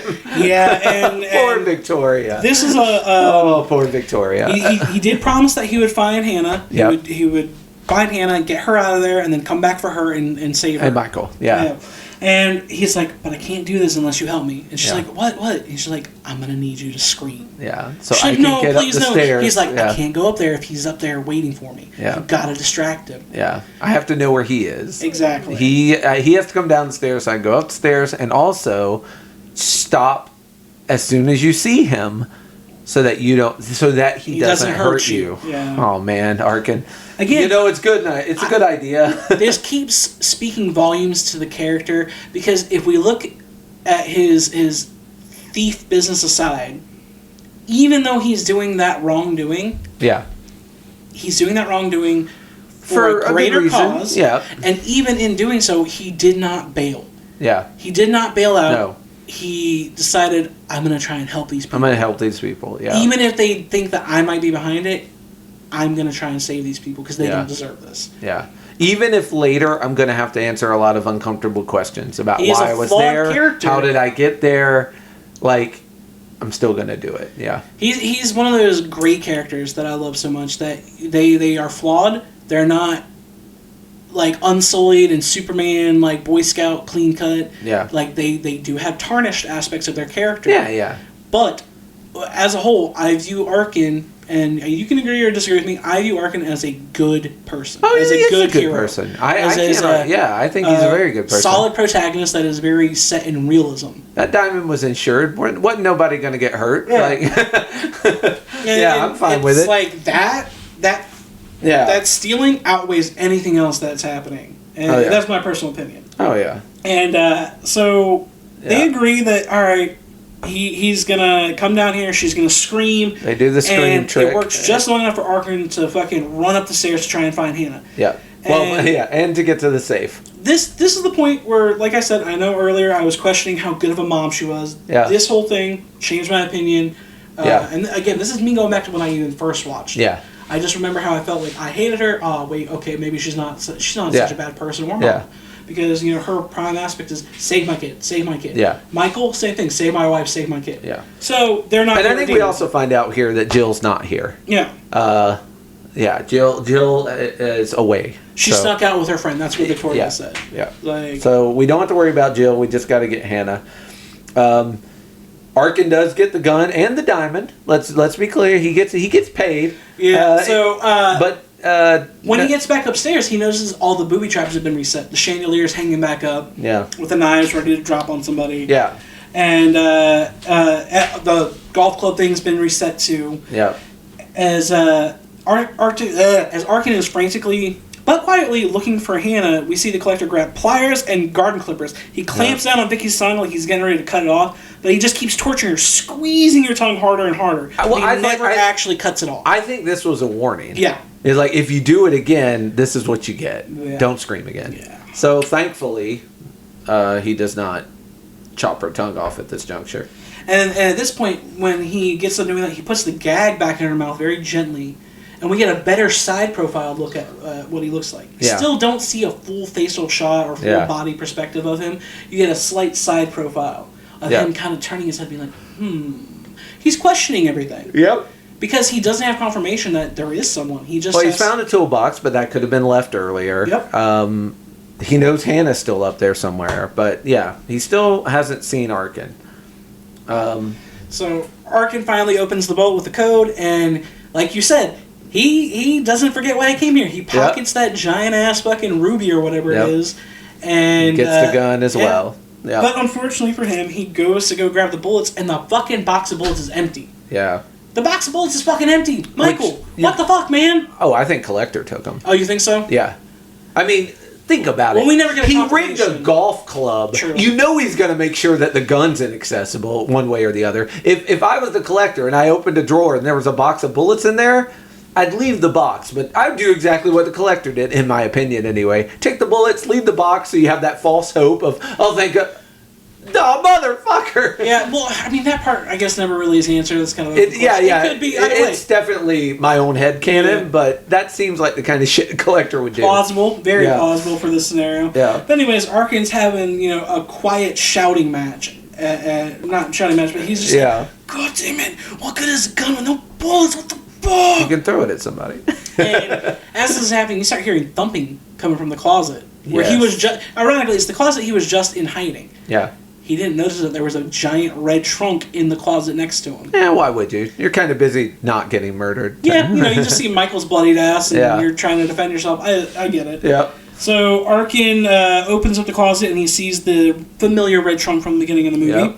But now it has the old man from the beginning of the movie. Yeah, he unlocks it and Larry bursts out of it and falls flat on his face, telling him to get out now. Larry being the old man from the opening scene of the movie. Is now the box resident. Larry Wharton is his name. Larry Wharton. Yeah. And so when he falls out, Arkin asks him who he is and if he knows the Chases. But Larry says he doesn't know them, so Arkin asks him, what does this guy want? Yeah. He collects people. He's killing people? No, he only kills people that he doesn't want. The rest he takes. Then why are you here?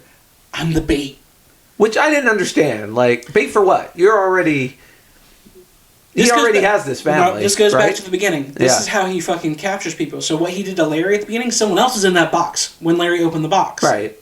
It distracts them so the collector can pounce on them and attack. This is how he got the family? Yes. Oh, he got Larry was in the parents. box. Got they opened it, and then when they were distracted with Larry, he fucking took them. Gotcha. And this is the juncture where Hannah got away while the parents got taken. Yeah. And this is so sad. Yeah. He reboxes the old man. I felt so bad for this guy. It's like, sorry, man, back in the box. Back in the box.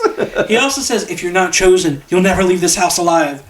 Arkin then quickly shoves Larry back in the box and tries to escape through another room where he sees an open window. Yeah.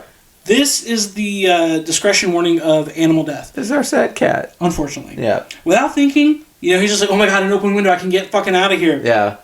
He walks right into the room, but this room's floor is covered in some type of super sticky acidic glue. Yeah. I don't know what it was, but it's clearly acid of some kind that's burning It's the sticky shit. and it's acidic, yeah. Yeah. So when he gets in there, his feet get stuck. He slides and then he's stuck. Yeah. Then we come to see that the fucking family's pet black cat has also been trapped in there, and it's yowling and howling and fucking in pain. Yeah. So Arkin is like, shut the fuck up! Yeah. He goes to reach forward, and he knocks over a bunch of books. Yeah. And Collector immediately... Collector also has great hearing. Yep. He immediately hears it and starts heading their way.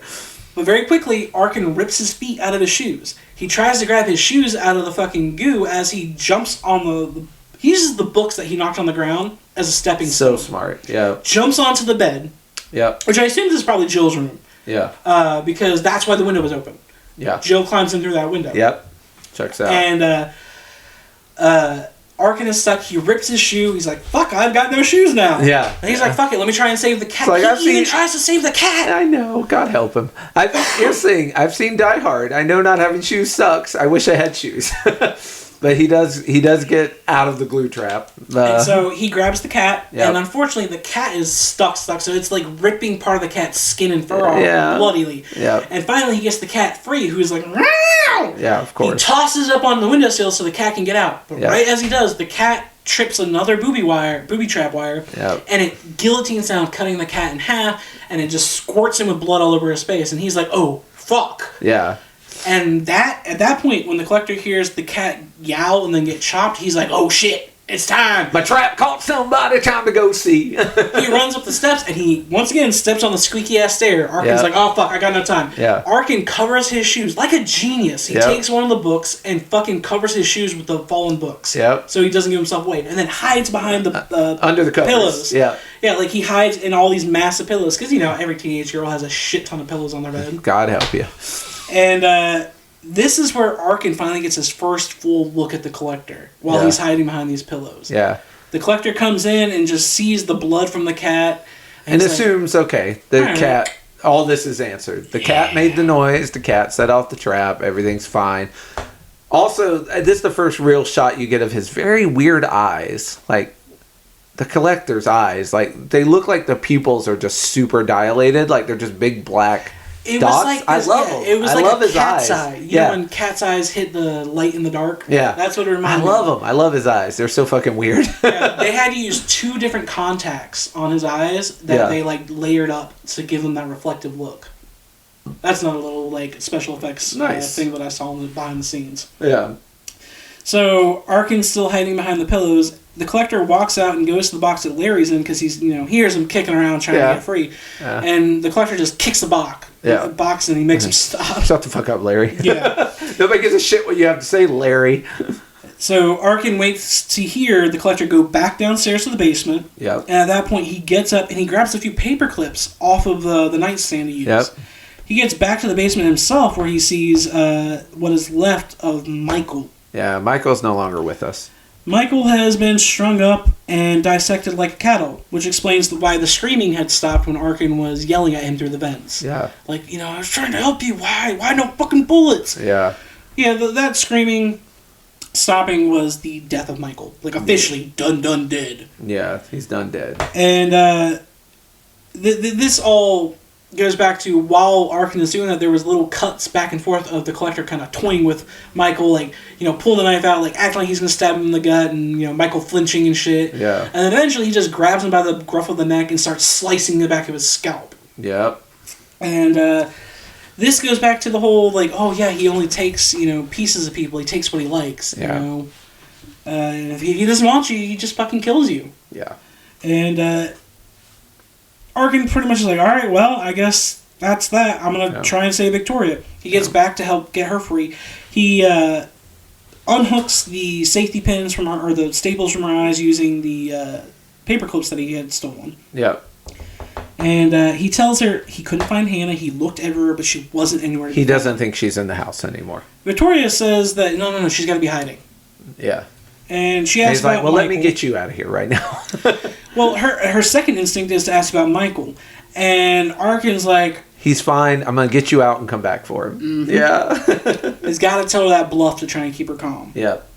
He says, after he gets out of there, he's going to come back to get him too, which helps just for the moment. But as she starts panicking, he keeps reminding her to be quiet and not blow their cover. No. She says she thought it was a rape or a robbery, both of which she had prepared for, but not this. She never expected something like this to happen. Yeah, who would? Which is very telling, you know.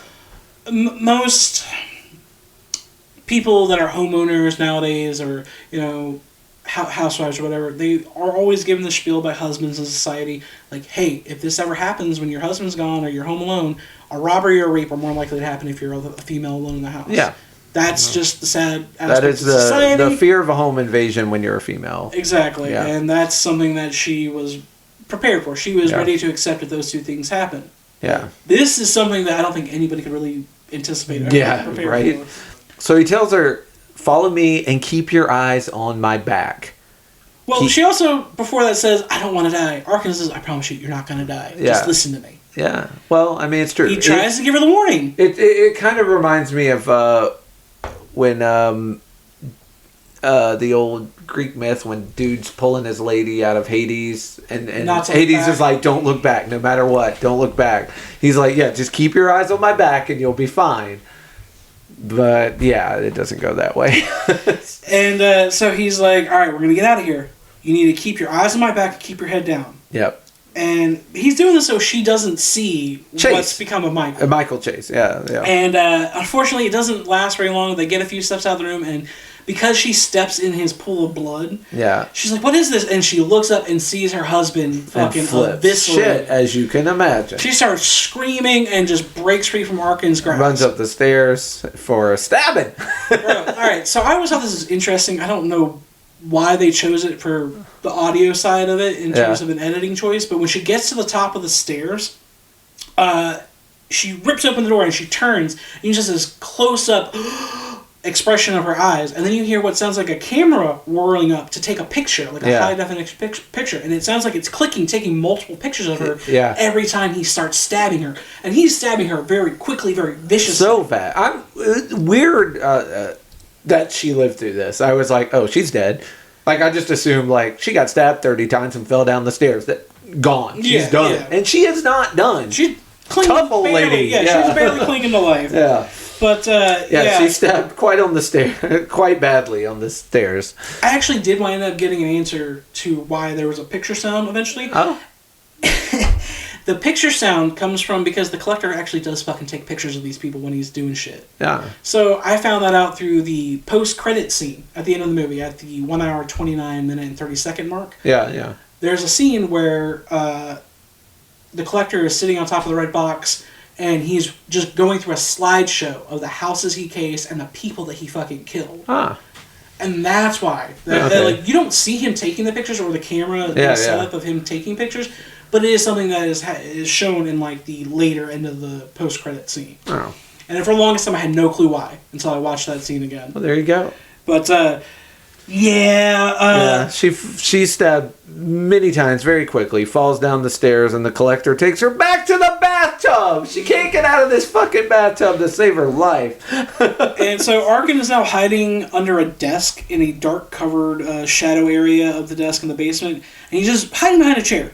Yeah. If it wasn't for the shadows in that chair, dude would have been found out too. He would have got. But this is where he finally gets, and we as the audience get a full body shot at the look of what the killer is known as the collector. Yeah. You see from head to toe, and it looks like he's looking directly at Arkin. Yeah. But in reality, those creepy reflective eyes behind the mask are actually looking at the spider from earlier that he has such admiration for. Yeah. Man loves his bugs. Little insight into the collector's psyche that he shows more compassion for insects than he does human life. Yeah. And he goes and he sheaths his bloody knife that he just stabbed Victoria with, and when you see him sheath the knife, you also see the ring of keys that unlock all the locks. Yeah. And there's one particular key that's the master lock. Yeah. And when Arkin looks up, it looks like, oh shit, I've been spotted. He has that screwdriver ready to defend himself. Yep. Just in case. Just in case. But luckily, it's just the Collector grabbing the spider very gently and letting it go through the window. What a goober. And he's just got this look on his face like of childlike wonder looking at the spider. I sure like spiders. Have a good trip, my friend. Yeah. Yeah. So Arkin is able to use this distraction to get out of the basement and try and escape again. Yeah, when he goes in the other room with Victoria, he runs out of the basement one more time. Yep. And we see the Collector sets up a tape recorder as he throws Victoria back into the bathtub. Yeah. Then he pulls out a needle and thread and begins to sew her mouth shut. Yeah. Because he's tired of hearing her scream. Yeah. He's tired of hearing the fucking scream. Yeah. He's tired of her making commotion. And he's basically recording her death as like another trap tactic. Yep. You know, to maybe lure the daughter. Yep. At a later point. Yep. And he's decided. Also Arkin makes a great memento. True. You can listen back to it while it's masturbating the sounds of her scream later. is like music. Yeah. Arkin has made a break for it back upstairs where he once again is desperately trying to escape out a window, all while he has to hear Victoria's cries coming through the vent as she's being tortured. Yeah. Our usually calm and collected hero finally has a bit of a break, but even then, he keeps quiet as he whisper shouts at Victoria, "Why didn't you listen to me? Yeah. Don't you stay with me?" Just as he's about to break and finally break down and give himself away, all while attempting to break out the window, a car horn starts going off. Yeah. And you're like, what the fuck is that? It's Jill and her fucking lover boy, Tommy. Yeah, Jill's home with a guy. Woo-woo. And doing some heavy petting outside in the car, and they keep hitting the horn. Because, that's a typical thing that happens when you make out in cars, right? Tight cars. Yes. Yeah. He was a little Mustang, so... Yeah. He sees Jill and her boyfriend are making out, and he recognizes, oh shit... She has no idea what's going on. I need to help save her. Yeah. She's another one that I can save and prevent her from even coming in this house. Yeah. So Arkin uses the cover of Victoria's screams to break a lamp and then use it as a tool to shatter the window in between the boards. Yeah. He does this so he can hopefully get Jill's attention, but unfortunately the thunderstorm going outside, it drowns out his shouts to tell her to stop. Don't come here. Don't come inside. Yeah. And the two teens actually wind up getting to the front door, and Jill's like, huh, that's weird. It's like... Mom changed the locks on me. Yeah, that's her automatic thought is like, Mom's punishing me. She changed the locks. I guess I'll go to the back door. Yep. All the meanwhile, the Collector is actually now aware, too, because he heard the horn. Yep. He stops torturing Victoria, goes upstairs, and he's just creepily standing behind the door, waiting to see if the teenagers walk through the doorway. Well, he also unlocks it. Like the 8 locks that are on that back door. Yeah. He unlocks them so that they can get in. Makes them go through the back door. Yeah. And this is pretty cool. Yep. Arkin is banging on the window, and thanks to Larry making thuds in the closet at the same time, it helps him keep his cover. Yeah. It's a very subtle but cool detail. Arkin gets blood all over the boards of the window, but he's super smart. Yeah. Our boy is a fucking smart man. He's a smart kid. He covers the bloody smeared boards with the fucking curtain so the Collector doesn't see his handprints. Yep. I'm just like, I wouldn't have thought of that. I would have fucked up so many times. Well, it's not just covering the blood, it's covering up the broken window, too. True. Yeah. True. He even does a quick, foot motion. He, moves some of the glass that fell in the bill. Yeah.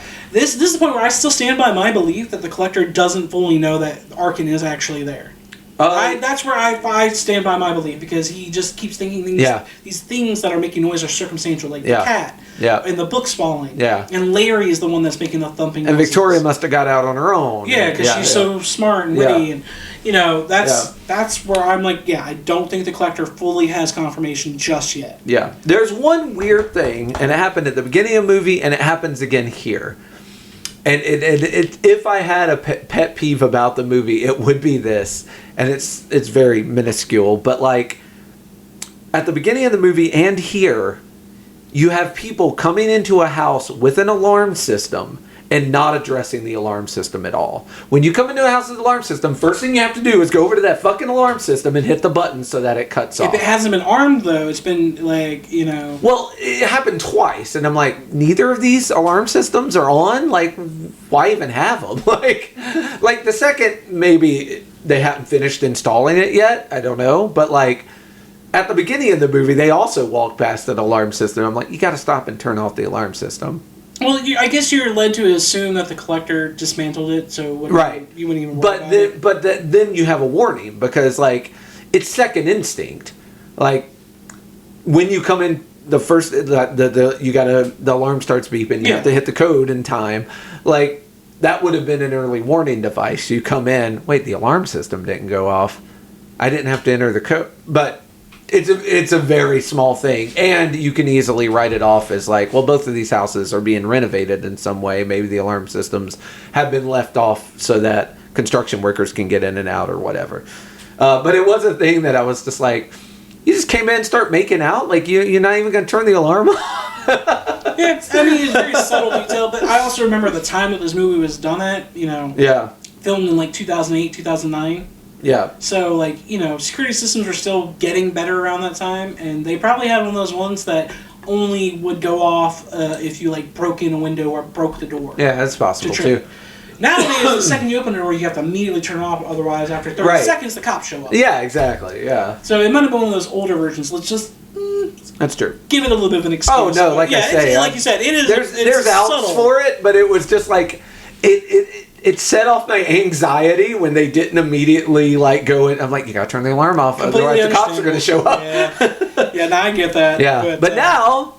So it's the happiest day in the world for the collector because he gets a free sex show. Yeah, I was like, the collector is a voyeur. Yeah. Anyways, Jill and her little boy toy go to the back door. They get in. The collector has unlocked it for them. Just to let them in. Yeah, come on in. False sense of security. More victims. Yeah. And at that point, when he unlocks it, we do see the master key that he is putting down his shirt. Yeah, we watch him unlock it and see him put it down his shirt. And like, oh, okay, so that's how you get past all those locks. So they start doing a lot of heavy making out. And, and he's trying to reach up her jean skirt and pull her panties. And she's like, I don't think so. Yeah, not till we get to a slightly different room, buddy. And all he does is, like, whisk her around, and she just, like, hops up on the island in the middle of the kitchen and starts making out, and then, like, rips her blouse open, and you get a titty shot. And this whole time, the collector is just in the background, like... Just watching. Just having a good time. He's licking his lips, getting off to it. Yeah, good for him. And, at that point, I was like, he is no longer the collector, he's the voyeur. Yep. He's got a new name. And so while he's distracted, he being the collector is distracted with this free show. It gives Arkin a chance to get down the stairs, see him, and then sneak right past him. Yep. And the collector, out of his peripheral, thinks he sees something. Yeah. But then just goes right back to the... He's like, this ain't as in... Whatever that was, not as interesting as this. He goes right back to the TNA. Yeah. And at this point, when Jill's getting her titties sucked on, she finally opens her eyes and sees the collector squatting there, watching them, and she's like, oh, shit! And no words are exchanged. I don't know if you noticed, there was no dialogue. Yeah. The boyfriend didn't be like, who the fuck are you? Yeah. Nothing is said. No. They just look at each other, they see the knife in his hand, the boyfriend, valiant effort, stupid, valiant effort, goes to throw a punch to knock the collector out. The collector just stabs right through the boy's fist. Ooh. Yeah. And the guy's like, ah! He starts stumbling backwards. He trips another wire, the one that Arkin had stepped over earlier with the cleaver. That cleaver comes down, misses his head, but slices off the majority of his other fingers from his other hand. Yep. So now he's got a stabbed hand and a missing finger's hand. Yep. The collector's like, fuck you, boy. Sparta kicks him in the chest into that room with all the bear traps. Where, unfortunately, Tommy Boy steps back onto one. Clank, clank, clank, clank, steps clank. back onto another, and then falls completely backwards. Back and neck first. And the fucking bear trap clamps down on his skull, his throat, his chest. He's gone. He's dead. He gets destroyed. Now, when Arkin snuck past the collector, he went into that other side of that living room with the bear traps and was hiding underneath the kitchen table. Yeah, he got a show as well. Tommy falls right in front of him. He gets a worse show than the collector got. Yeah. And he's just like, holy shit. He just watched this teenage boy get murked by fucking bear traps. Absolutely. And I gotta go back to the bad critic reviews. I remember people criticizing this scene in particular with the bear traps in the living room. Yeah. And they're like, that makes no sense. Why the fuck would there be, like, how would that actually work? Why would people not be able to just step around it? I was like, well, they would if they were nimble-footed, not getting Sparta kicked in the chest. You also don't expect bear traps in the living room. Exactly. Yeah. Like, You just walk through your house. You don't often look down and try to make sure there aren't tripwires and bear traps and razor wire around the floor. You just don't think about it. So now that the boyfriend is out of the picture, the collector immediately turns his attention to Jill. He grabs her, and he does not give a fuck about what gender you identify as. He grabs her, tosses that hoe over the counter, slaps her up a little bit, and starts choking her against the wall. Yeah. All the meanwhile... Doing collector shit. He's locking the locks with one hand and choking her out with the other. Jill pulls her, let's date this movie, her Motorola Razr 2 out of her pocket. Yes, you guys remember when the Razr was the craze? It's big enough it could actually hurt somebody. Yeah, and this was the Razr 2 where it was slightly larger, a little bit thicker, had more memory. Yep. But she pulls out her Razr and is just dialing 911. Yeah. Right as the call connects, the collector knocks the phone out of her fucking hand and starts dragging her by the hair. Yeah. You hear on the other line, 911, what's your emergency? Yeah. Hello? Hello? Dot, dot, dot. And then, click. This is the one mistake that the collector really makes. Yeah. He doesn't fucking smash the phone immediately or pretend to be somebody like, oh, sorry, this is just mistaken dial. Yeah. I accidentally hit 911 button. Yeah. Nothing. Yeah. He never actually speaks in the movie. No. He Never. does not. He just makes grunting noises or yells. Yeah. And so, after he drags her down the hall, we get, what do we get here? He actually slashes, he takes the knife and slashes through all those sharp razor wires that we saw Arkin run face first into. Yeah. One quick downward slash, he slices through all those wires and just walks through where that trap used to be. Yep. And Arkin has run back upstairs to try and fucking hide again. Yeah. And at this point, when the commotion is going on, that Jill's getting roughed up and tossed around, he starts using the screwdriver finally to break out those boards that have razor blades on them. Yeah.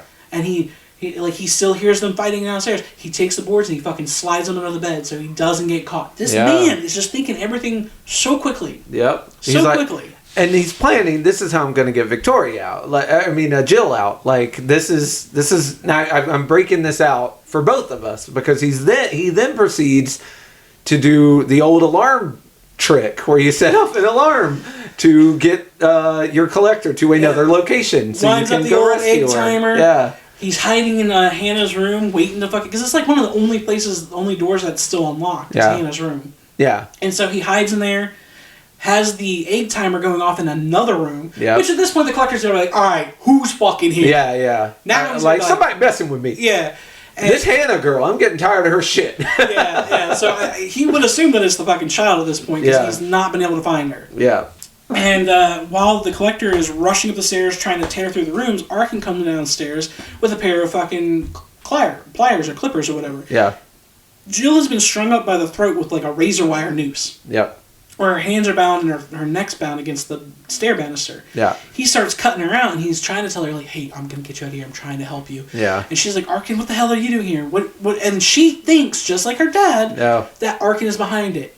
And so she panics. She's like, no, get away from me. Why are you doing this? Yeah. And he's like, no, Jill, it's not. I'm trying to save you. You really take after your dad, Jill. It's driving me... And as this is happening, he's just standing in front of her. He's trying not to be threatening. He's like, please, just come with me. Right. I'm trying to get you out of here. Again, she sees all black, assumes it's him. Yeah.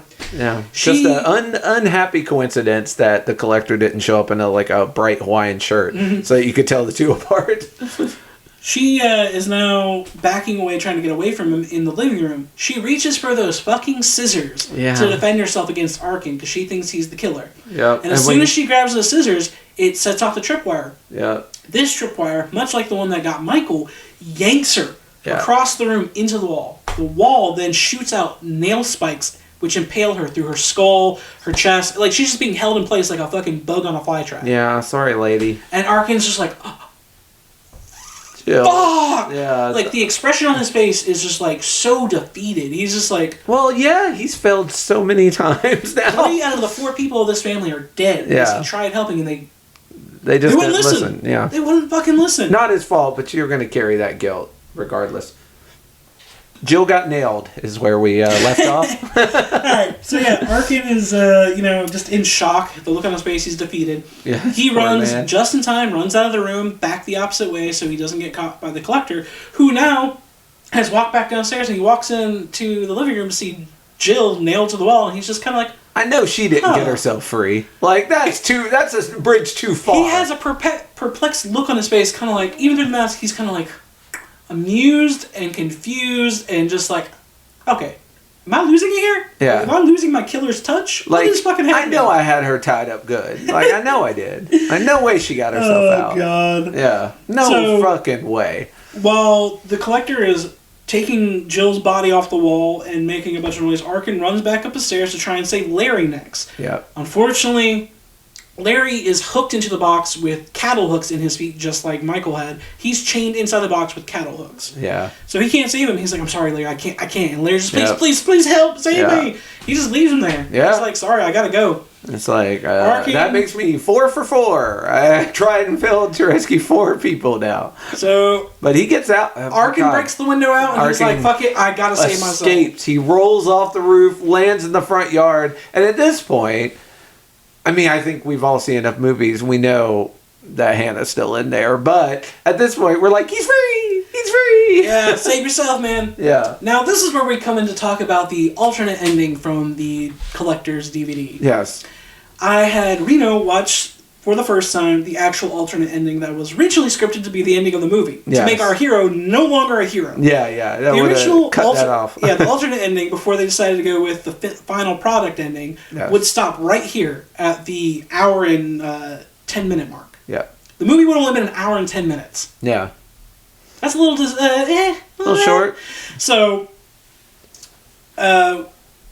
when Arkin breaks out the window and rolls off the house, he eats shit, he runs through the rain, he's getting away, and he looks back at the house. Yeah. He sees Hannah finally has revealed herself, and she's banging on the window, Arkin! This is our 28 weeks later scene, where the dad's like watching his wife. We're having it again. Arkin sees Hannah banging in the windows, and of course the Collector's going to hear that shit. Yep, and you get a shot of the Collector whose silhouette is downstairs. Now is like, you little bitch, I found you. Took you long enough. And so Arkin is just looking, and he's fighting with himself, and he's shaking his head, and he's like, God damn it, no. Yeah. All right. In the original movie that was released in theaters, he decides, fuck it, I'm going to be here, I'm going to save this little girl. He can leave the old man, he can't leave the girl. The alternate ending that would have seen this movie end right here at the hour 10 mark was Arkin basically being like, no, gives Hannah the double middle fingers and just runs off into the night and ends scene. Yeah. That's no longer our hero. He's got the jewel he came for. Yeah. He can go save his family. Yeah. He can be done with it. Yeah.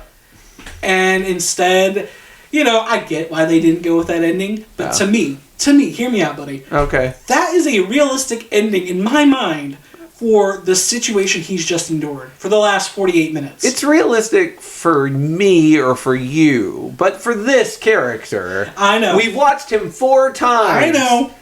And at the beginning, they had a moment, and he also has a daughter, and so, it makes sense for his character to go back. But I also understand I would not have gone back. Exactly. And I also understand you would not have gone back. But his character, I get it. Though. I get it. I clearly remember when I told you, I didn't show you this, but I did tell you about the alternate ending, the original ending. And your first response to me was like, ooh, real edgelord of him. That was your initial response when I told you about it. Yeah. And here's the thing.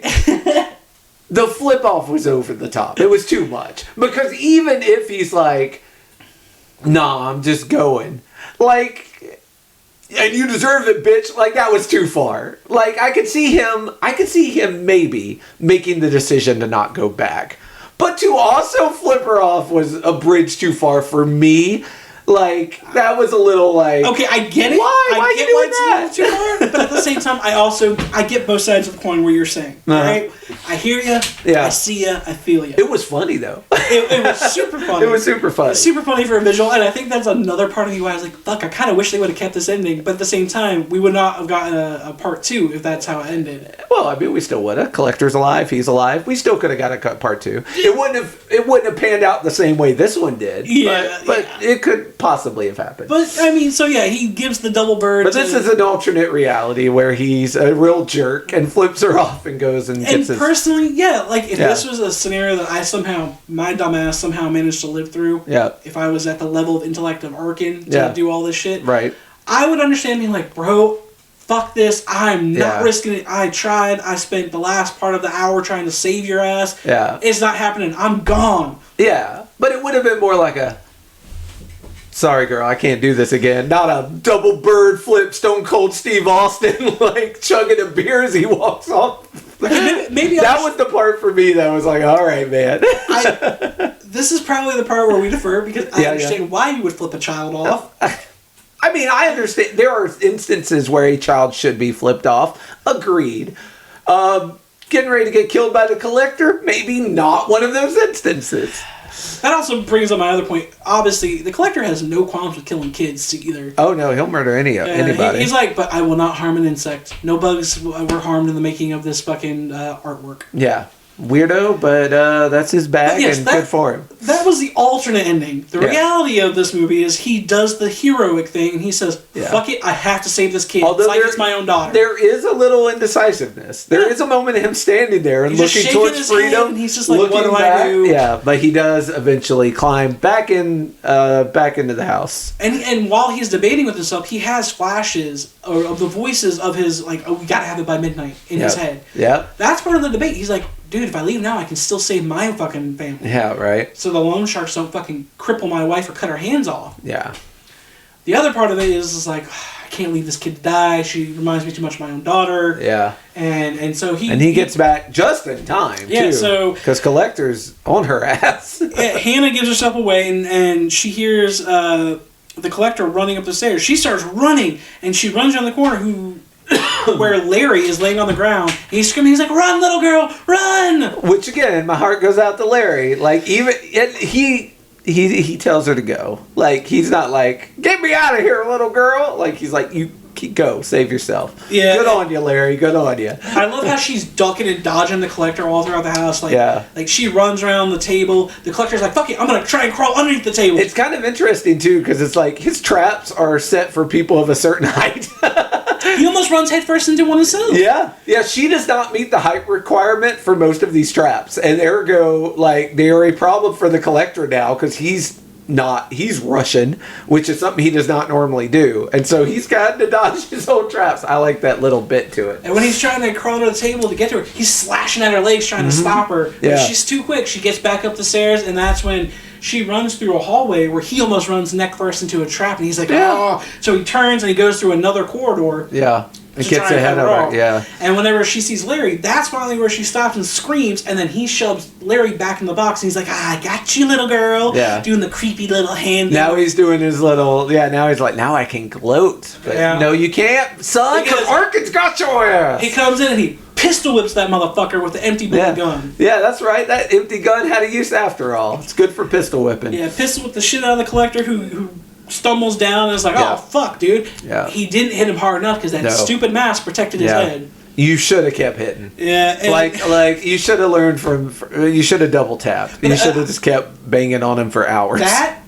Now, this is something that always bugs me and my fiance. We talk about this all the fucking time in horror movies. Yep. When they finally get the jump on the killer or the monster or the fucking bad guy, finish do not stop until they are spaghetti, dude. Finish him. Do not stop. But you always see it. Yeah. In every fucking horror movie, like Scream, God damn it, you know you're supposed to shoot them 5 fucking times. Yeah.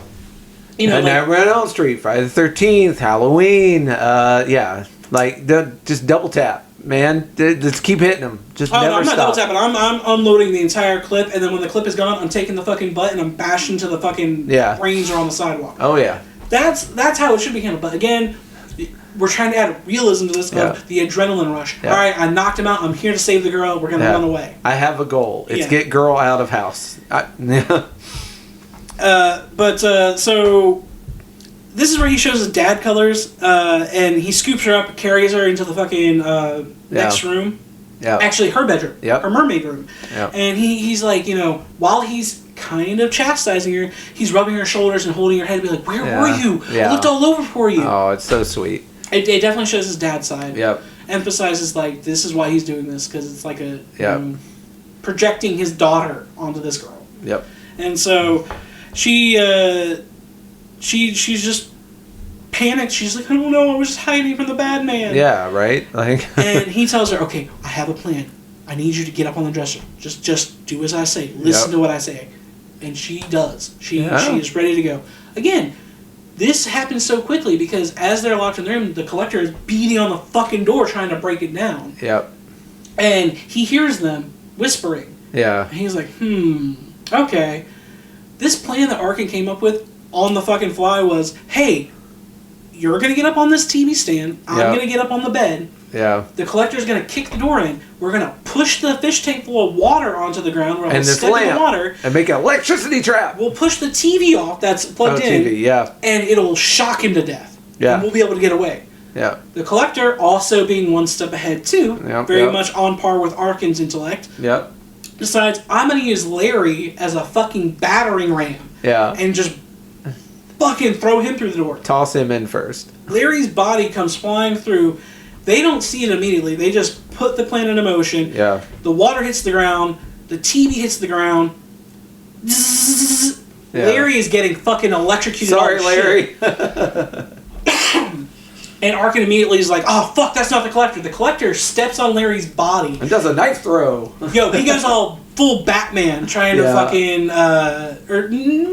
Batman's a bad comparison. He tries to do Bullseye, the Daredevil villain. Yeah. Tries to go all Bullseye, starts doing knife throw. Yeah. Arkin's like, duck, dodge, dip. Yeah. Fucking runs and jumps over, grabs Hannah again, and they run through the second door. Yeah. Where they go into Hannah's bathroom. Yeah. This bathroom is fucking jerry-rigged with a bunch of, fish hooks hanging from it. And Arkin, this guy gets one in the eye. Yeah. He got one in the ear and one in the fucking eyebrow. And you just see it rip into his face and it's yanking. And I was like, ugh. Yeah. That was probably one of the ones next to the nails coming off that really fucked him. Yeah. I was like, ugh. Yeah. Couldn't do it. And let me give Hannah credit here. She's the one that suggests the laundry chute as a way to get out of here. It's like, well, what do? We can't get out this one. No, it's too fucking high. There's nowhere to land. Yeah. And she's like, there's a laundry chute? Yeah. It's like, okay, I'm gonna lower you down through it. And as this is happening, the Collector grabs Larry's body again, and he starts taking Larry's head and starts bashing it repeatedly into the lock. Yeah. Now, the door of this bedroom, it's kind of like yours in your bathroom. Yeah. Where it's got a keyhole. Yeah. Old school door with a keyhole in it. And you see as Larry's fucking head is being repeatedly bashed through the lock, blood starts splurting out through the other side of the lock. Yeah, which is probably a weird effect for it's Arkin and Hannah. It's the same notion. Like, Hannah doesn't see it, but Arkin can hear it and see it. Yeah. So it's the same notion of where people used to be like, oh yeah, if you take a tennis ball and you hit it with enough pressure to break the tennis ball against your lock of your door, it'll pop it open. Yeah. That's the same method he's using with this lock, but the tennis ball is Larry's head. Yeah. Yeah. So it works. He fucking gets Hannah down the laundry chute, and right at this moment, as he's trying to lower himself down with one fucking good hand, blood coming out of his ear, poor guy, off the side of his eyebrow and off of his ear, his other ear, the good ear. Yeah, Collector gets him. Yeah, he breaks through the door, yanks Arkin out, and they start having a struggle. Yeah. Arkin is doing his best to fight back, but he can't. He's pinned to the ground. He's trying to fight back against him, and the Collector is smashing his skull against the tiles to knock him unconscious. Yeah. And as this has happened, Arkin is pushing back against him, and he rips the fucking mask off. Yep. Arkin sees his face, and he recognizes him. He's like, you. Yeah. And then, bam, the Collector knocks him out. Yeah, he was too surprised. He was too surprised to defend himself. Yeah, and Collector knocks him out. And so you see Hannah, running around in the basement trying to find somewhere to hide. She hides under the chair. She hides the same place Arkin hid. Exactly, in the shadows, behind the chair, under the desk. Yeah. And everything comes to a slow fucking pause. We get a montage of all the dead bodies in the house. Yeah. You see the dead Michael, dead Victoria, who now is finally dead at this point. Yeah, yeah. She's bled out. She for real dead. She bled out in the bathtub. Yeah. You see the dead Jill, dead Tommy. It's just, we get another slow juxtaposition of all right, well, this could be the final act. This is the final act. Yep. We then get Arkin tied up in the basement to the banister, the main beam banister that was next to Michael. Hooks through his hands. He's handcuffed. Yep. But he's also got hooks all through the top of his hand that's supporting him. And then the worst part for me, still gets me, he has hooks on his back. Yeah. All through his spine, like Hellraiser style. Yeah. Holding him against the banister so he can't escape. Even if he broke his hands free, it's going to hold his spine in place. Yeah. This is some fucking serious, methodical, messed up shit. Yeah. Even if you didn't like the movie at this point, you have to give some type of appreciation or, wow factor to, man, this dude, he's a fucking engineer. A torture engineer, but an engineer nonetheless. Oh, yeah. And so, it sucks. Arkin is all unconscious, fucking battered and bruised, and the Collector's like, you know what? I'm gonna wake this guy up. Slices his fucking forehead to wake him up. That's how you wake somebody up. What a rude awakening, dude. Well, I mean, you want him to be awake for the teeth removal. Otherwise, I mean, what's the point in even taking their teeth if they're asleep for it? So, with that being said, the Collector winds up pulling out Arkin's tool bag. Yep. And Arkin is trying to talk to him, trying to talk at him, being like, hey, just let her go. You'll never find her anyways. You've got me. Just let her go. Yeah. And, do what you want with me. Dad mode. Dad fucking mode. Absolutely. Can't give him enough credit. But the Collector, he don't give a shit. He don't give a shit. He's not listening to anything he says. He takes out a sledgehammer and a chisel. Or a mini hammer and a chisel. Yes. And he puts it in Arkin's mouth and starts going to amateur dentistry school. Ooh, cracks out a tooth. That's another hard one to hear because the auditory that goes with it. Oh, yeah. No, yeah. Woo. He's like, hey, I got a molar. Yeah. And so while this is happening and he's being tortured, he yells out to Hannah, who he sees hiding, but the Collector hasn't seen. He says, stay away. And the Collector kind of gives pause and he's like, what are you looking at, bud? Yeah. What are you looking at? Yeah. And the Collector's like, huh. He starts making his way towards the desk where Hannah's hiding. So Arkin immediately starts yelling at him to try and get him back. He drops a couple of gay F slurs, but... well, first he says, hey, you little bitch, is that all you got? Yeah. I'm talking to you, you fucking freak. And it's interesting because, that's the thing that brings the Collector back. Yes, he calls him the F-word slur. Yeah, and I'm like... Interesting. What I wonder where that no other insult got that him trigger? to come back. Yeah, where that trigger was got it. Yeah, and something in his childhood. If there's any time to drop slurs, maybe to save a child, I suppose. We're going to go ahead and say this. We do not condone the absolutely not slurs that were hurled in this fictional movie scenario. It's being used to draw the ire of a killer to save a child. Yes, exactly. It's not like he but it's one of those situations where the movie could have been okay without it. You could have gone a different route. It was also a dialogue of the time. Also true. Yeah, this is a 2009 film. That is a 2009 line for sure. We were still in a time period where the F word and R word and other stuff like that were constantly used. They were thrown around a lot more than as non-denominators. Yeah. It was just casual fucking language. Yeah. To be like a insult. But it works in the worst way possible. Because this is where we get the bug thing. Yeah, so the Collector is like, okay, all right, you want to call me that? Yeah, I'll show you who that F word is. And he goes into the closet, comes back with a jar full of cockroaches. Yeah. Now, to anybody that knows anything about insects and the behavior of insects, most of the time, like rats, roaches, when they are faced with extreme heat, will try and burrow to get away from it because they hate extreme heat, just like a rat will do. Well, the Collector decides, I'm going to lift up his shirt, I'm going to slice into your belly. Yep. And then I'm going to hold this jar there with a fucking torch and let these roaches start trying to burrow through your insides. Yeah. That is a medieval torture tactic. Literally a medieval torture tactic that they used to do. That's horrific. And honestly, the only thing that saves Arkin from having a belly full of cockroaches is the arrival of a police officer from that 911 call from earlier. And which thank God, because here's the thing, even if I had lived through that, I would have killed myself, because just imagine feeling that inside you. That'd be enough for me. I'd be done right there. I mean, that'd be the end of I've had roaches crawl on me before and I fucking hated it. Just having one walk on the outside of my body. If I felt one crawling on the inside of my body, I don't think I'd ever feel clean again. That'd be the end of my life. It goes back to his character. I don't know what the fuck this says about this man, but as he's being tortured with roaches trying to burrow through his insides, he's still yelling shit. Stay away! Stay away! Yeah. Telling Hannah not to fucking come out. Don't give herself away. Yeah. No matter what happens to him, she needs to stay hidden. Wow. And that says a lot. That says so much more than we already knew about his character. He's a tough mother flubber. Yeah. And I think maybe his time in prison. Time in prison probably helped added to that. And I just think naturally he is a genuinely like street smart and able to endure a lot of pain kind of person. Mm-hmm. And so the dad effect amplifies those abilities. Oh yeah. And like you said, saved by the cops. Yeah. And you won't hear that a lot in this in this podcast, but for once the cops show up and then do a little good. They keep Arkin from dying via bugs. Yeah, the collector sees the lights, and so he stops torturing Arkin and decides he's going to go upstairs and investigate who's out there. Yeah. We see that a cop has responded to the failed 911 call. Yeah. He's walking around the house, and he looks through the window where he sees Tommy's bear... He sees the bear trap! Yeah. Imagine you're a cop just doing a normal response, and you're like, huh, there's a lot of bear traps in a court. Oh my god!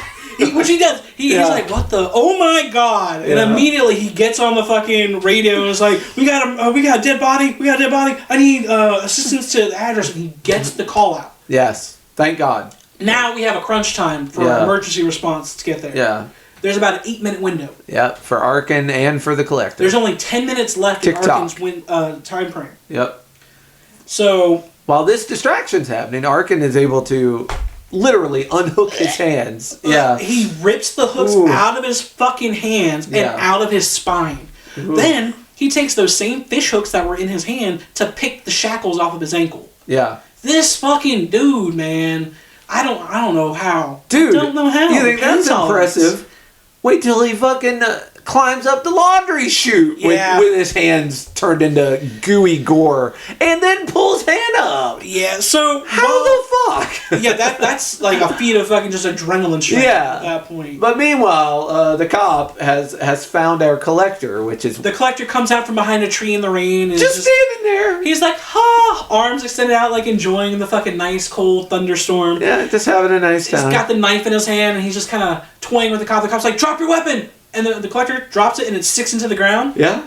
And he's just like that, puts his hands out like, okay, go ahead and arrest me. And as he's doing that, you hear the familiar sound of the chain clanking, and the German Shepherd runs up and rips the cop's throat out. Yeah, cop handled. And now, collector's got a new weapon. Well, hold on. Well, an old weapon, the cop is still bleeding from his throat. He's not quite dead yet. Yeah. He's trying to crawl away.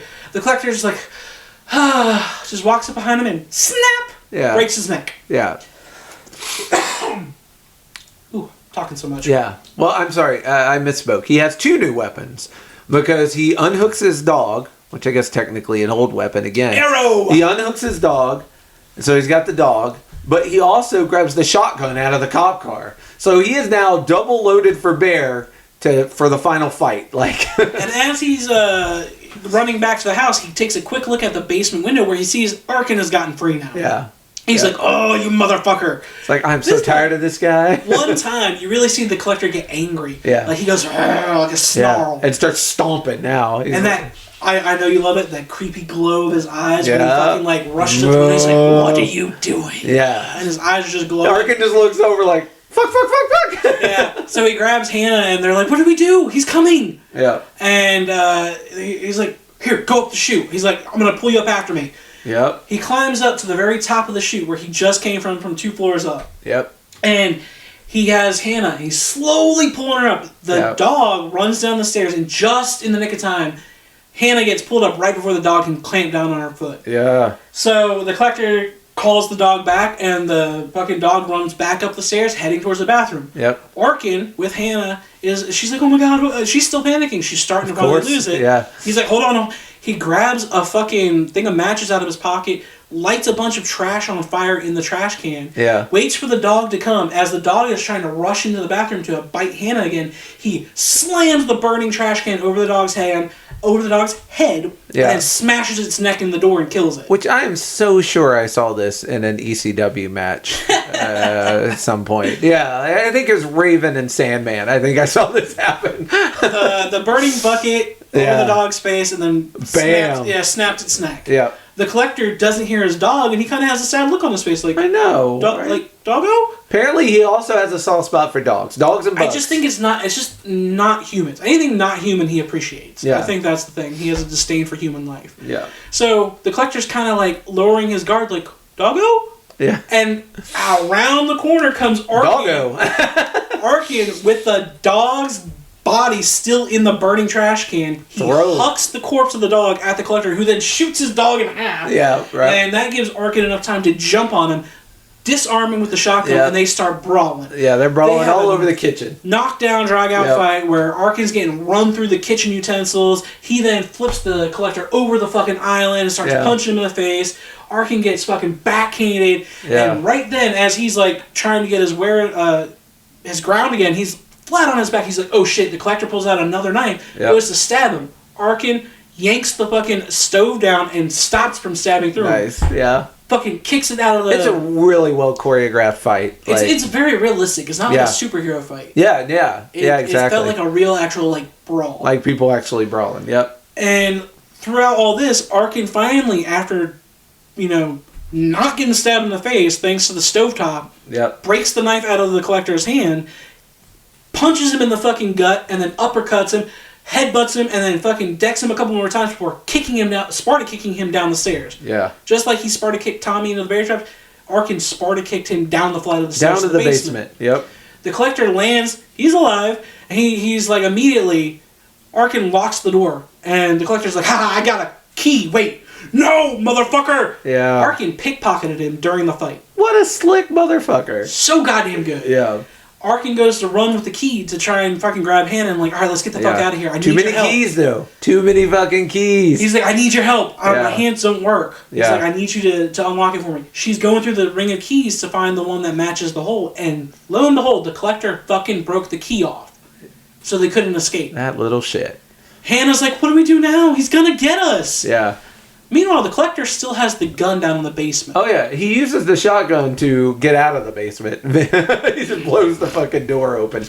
And now the Collector, armed with the fucking shotgun, sees, as he comes around the corner, barreling through, sees Hannah and Arkin just cowering in front of them. Yeah, playtime's over. And without thinking, he just shoots. Fuck you. Yeah. He shoots. But he doesn't kill them. The glass shatters their reflection, and it turns out Arkin had set up that giant mirror in front of the door and was hiding at a different angle to make it look like they were in front of him. Yep. And when the Collector realizes it, he also sees that he just blew a fucking hole in the front door to help them get out. Yep. Then we cut the camera to show Arkin hiding behind the wall, who is now holding the fucking chandelier by his hand. He lets it go, and it drops down on the Collector, impaling him. Hoisted by his own chandelier, our poor Collector. The Collector has been outsmarted with one of his own fucking traps. Yep. That chandelier played off in the long run. It was something that was shown a couple times, and then eventually came in hand. Yep. And so while the Collector is fucking pinned to the ground by these knives stuck into him from the chandelier, Arkin and Hannah finally make a break. They get out. Just as the cops, of course, show up. The Collector is screaming. He's like, no! Yeah. Ah! He's been bested. And you can tell this man does not handle defeat very well. No, who would? He's a sore fucking loser like the Riddler. No, well, when you plan that well and it still goes awry, ask Edward Nygma. It's not cool. It sucks. It just makes me think of the temper tantrum he has in Arkham City when you finally beat his last one. Where he's like, no, you're not supposed to beat this! You cheated! Yeah, so... It reminded me of that, but Arkin scoops up Hannah, they're running, they finally get out to the road where they see the cop lights finally coming. Arkin puts her down and is like, alright, I'm gonna get the cops. He runs out in the middle of the road trying to wave him down. The cops don't see him because of the rain and they just hit him. Yeah. He gets fucking run over. Like, what a bad day. Rolls over the fucking hood of the car, breaks the windshield, and he's just laying there on the fucking ground. Yeah. And he's like all out of it. The camera kind of shows a little bit of a concussion thing that's happening. He thinks he sees the Collector coming up and grabbing Hannah, but then his vision corrects and it's just an officer who scoops up Hannah and then you just see him just like relax. He's like, I saved one of them. Exactly. And then he just passes out. And it just God, he's like, alright, I can finally breathe, dude. Yeah. I can breathe. And as he's laying there, the ambulance has finally stopped. The cops are like, hold on, we got one, he's alive. Yeah. They scoop him up, start putting him onto the gurney in the ambulance. He hit himself with his own car. You saw it. You saw him do it. And as he's getting put up into the ambulance, the fucking house explodes. Yeah. So when Victoria was put in the bathtub, that was gasoline that she was in, not water. The collector, at some point Arkin realizes that the collectors rigged the house to explode, Yep. which is one of the reasons they're rushing to. I mean, they got 100 reasons to rush to get out of there, but that just added to them having to get out right now, because the collector had rigged the whole house to explode. Because then you have no evidence of all the crazy shit he did in here.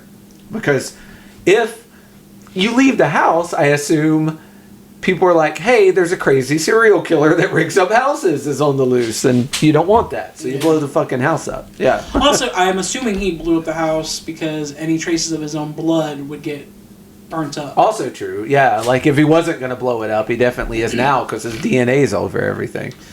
And so the house blows up as Hannah is also being loaded up into the back of a cop car. And before the house blows up, he's like, you take care of her. Yeah. Get her to safety. Yeah. Even when he's fucking like almost bleeding out and Right. loaded up, he's still worried about Hannah. Yeah. She's waving bye to him very sadly because she probably won't ever see him again. Now she's an orphan. Yeah. She's a fucking orphan. She has no sister, no dad, no mom. Oh yeah, her life is not going to get easier. And I would love to know a follow-up all these years later on what happened to Hannah. Right. I hope Hannah's fine. Yeah.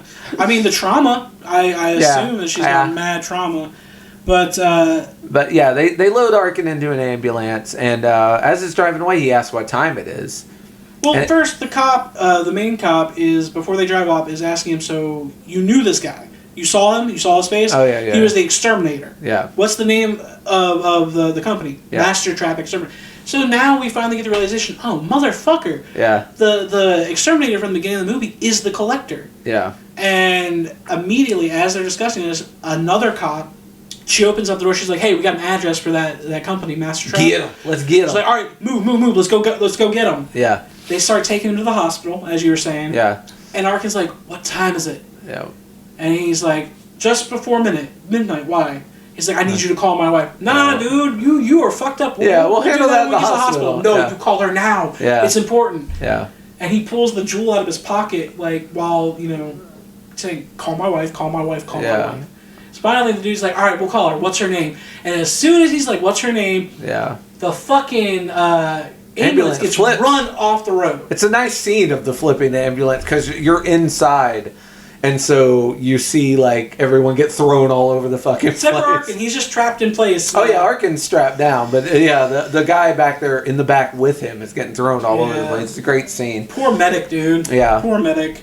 And I do love, right before this happens, you think everything's calm, you think it's all good, we get a nice little scenic nighttime shot of them driving off. Yeah. And as they're driving off, you get a pan out to where that spider, once again, has survived everything, and it goes to a close-up of the spider's eyes, and you see the eyes are reflecting just like the collector's. Yep.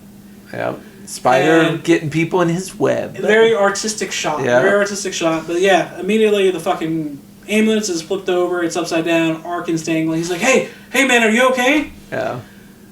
Then you see, oh fuck, the collector's still alive, and he is behind this. He is at the fucking window of the ambulance. Somehow he is still, despite having a knife chandelier drop on him and all the other injuries he sustained, still has the amazing skill of knife throwing. He yanks open the ambulance door and knifes the fucking medic to the face before he can make the call that they've been ambushed. Yep. And Arkin is like, no! Yeah. Get the fuck away from me! Fuck! Yeah. He's not going to get this diamond to his wife. He's not going to get any treatment for all of his injuries. And instead, he's getting kidnapped by the guy that he knows is a sadistic, torturing monster. Yeah, and so sad. The collector cuts him down. This and bummed me grabs out, him honestly. and starts dragging him out through the mud. Arkin can't fight back now. He's so fucked up from getting hit by the car and all the other injuries. He's being dragged through the mud, and when he does try to fight back, the collector just starts pounding his fucking face in, and I'm assuming breaks his jaw, because you just see a gush of blood come out of his mouth when he hits him in the jaw. Yeah. And he's dragging him through the mud, opens the back of the car, and Arkin sees the red trunk, and he knows, oh fuck, I'm being collected. Yep. Oh no, I'm going to be part of the collection. Yeah. Fuck! Yeah. He starts trying to fight back even more. He's like, no! The collector throws him in the trunk. Arkin still doesn't want to give up. He's putting his hands up trying to fight back. And his hand, the fucked up hand that had razor blades in it, goes to stop it from being shut. And the collector just keeps slamming it, slamming it. Until finally Arkin is like, no! Lid shut, locked. Yeah. The collector has won. Yeah. He's collected his prize. The last thing he does is he's getting back in the van as he pulls the bug exterminator It sticker was a fake off the sign. van. Yeah. It was a fake fucking So you're sign. not going to catch him that way. And so Arkin has been collected. We get a shot of all the people who are waiting for him. Lisa with Cindy looking out the window waiting for him. You have Winston waiting by the phone smoking a cigar. And it's depressing because you're like, what happens? Yeah, this what bummed me happens out. now? I was like, but because the first time I saw it, I did not know it was one of what would eventually be 3 movies. I was just like, fuck this movie. Like I wanted Arkin to win. I didn't want this collector guy to win. Like no, this sucks. Because there are people who watch horror movies and root for the bad guys. I'm the guy that roots for the good, the victims. I'm like, come on, you can. I'm a sucker for an underdog, and like when you're fighting a seemingly a dude that like is always 2 steps ahead, like I'm gonna be rooting for the other team, like almost always. I think that's why I like Batman villains so much. It's like Batman's such a fucking born winner. He's a fucking millionaire, and he's smart, and he knows everything. He's got all the tech, like.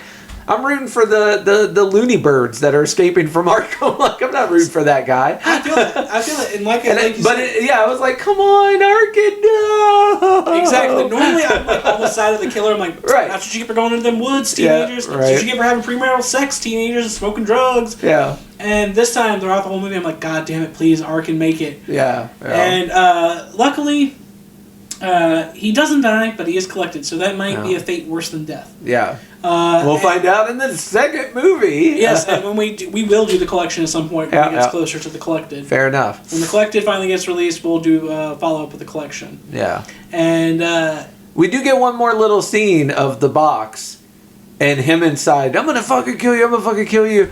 And the collector does the same like heel kick to the back of the box that he did to shut up his last victim, Lucas, earlier. And then fade to black. Roll credits. Thus ends the collector. Get another awesome 9 Inch Nails montage. Yeah. Just so you know, he's still out there doing the Lord's work, doing the collecting. That is the collector. That is again one of my all-time favorites of my top 3 horror movies. Yeah. And I don't know, man. To me, even with a little bit of aging over time, that kind of outdates some of the dialogue.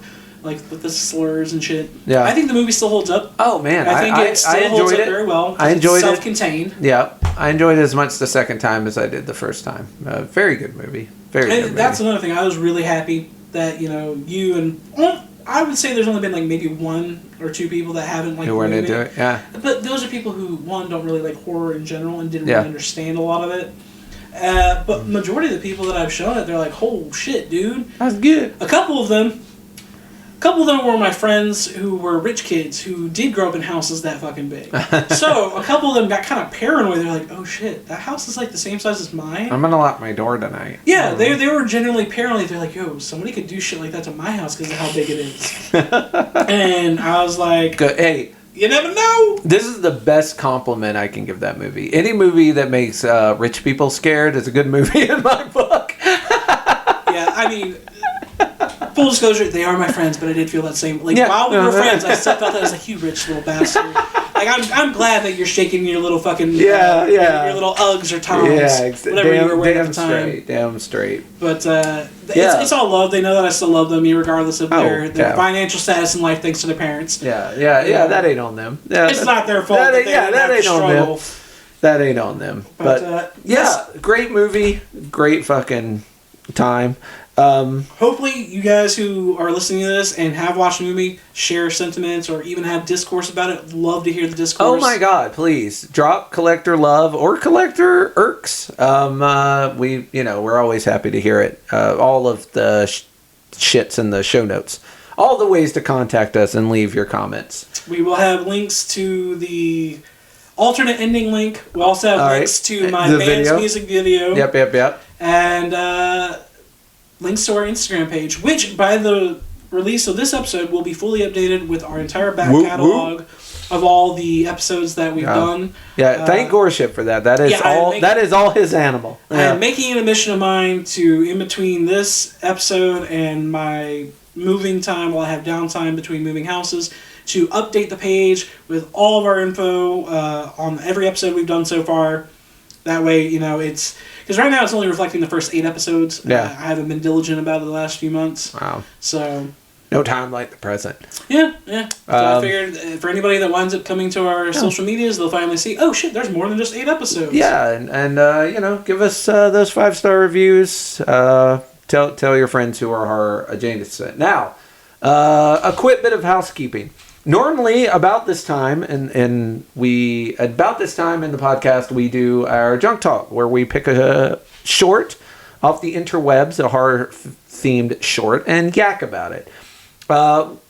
We talked about it before the podcast, and we're going to move that to the 15th of each month, because we worry if you go a whole month without hearing from us, you'll miss us too much. And so as not to break your sad little hearts, we're doing this. We're doing you this favor, this solid.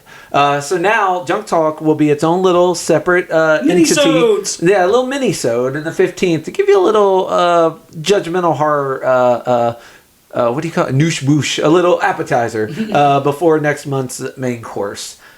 Which means that we only have one more thing to do before we wrap this episode up, and that's talk about next month. What you got lined up in the queue? Next month is a modern classic.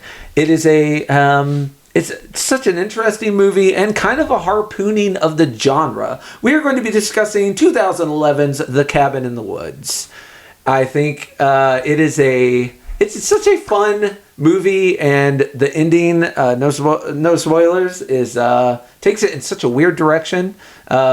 Goreship, are you familiar with The Cabin in the Woods? Oh, I fucking love that movie. Excellent. I fucking love that movie. Yeah, as do I. It's a super meta physical look at horror movie. Yeah, so it's something we need to have covered. And after September, which is my birthday month, and also at the end of September and the beginning of October, that's what you're going to get. You're going to get The Cabin in the Woods. I thought if we're going to do a October movie, it should be a harpooning of all horror movies ever. So, Cabin in the Woods 2011 for next time. That should be a great fucking time. I sure hope so. But for now, to steal a line from some more news, we love you very, very much. We'll see you next month. Stay safe, and if you live in a rich house, lock your doors, because I'm coming. Adios.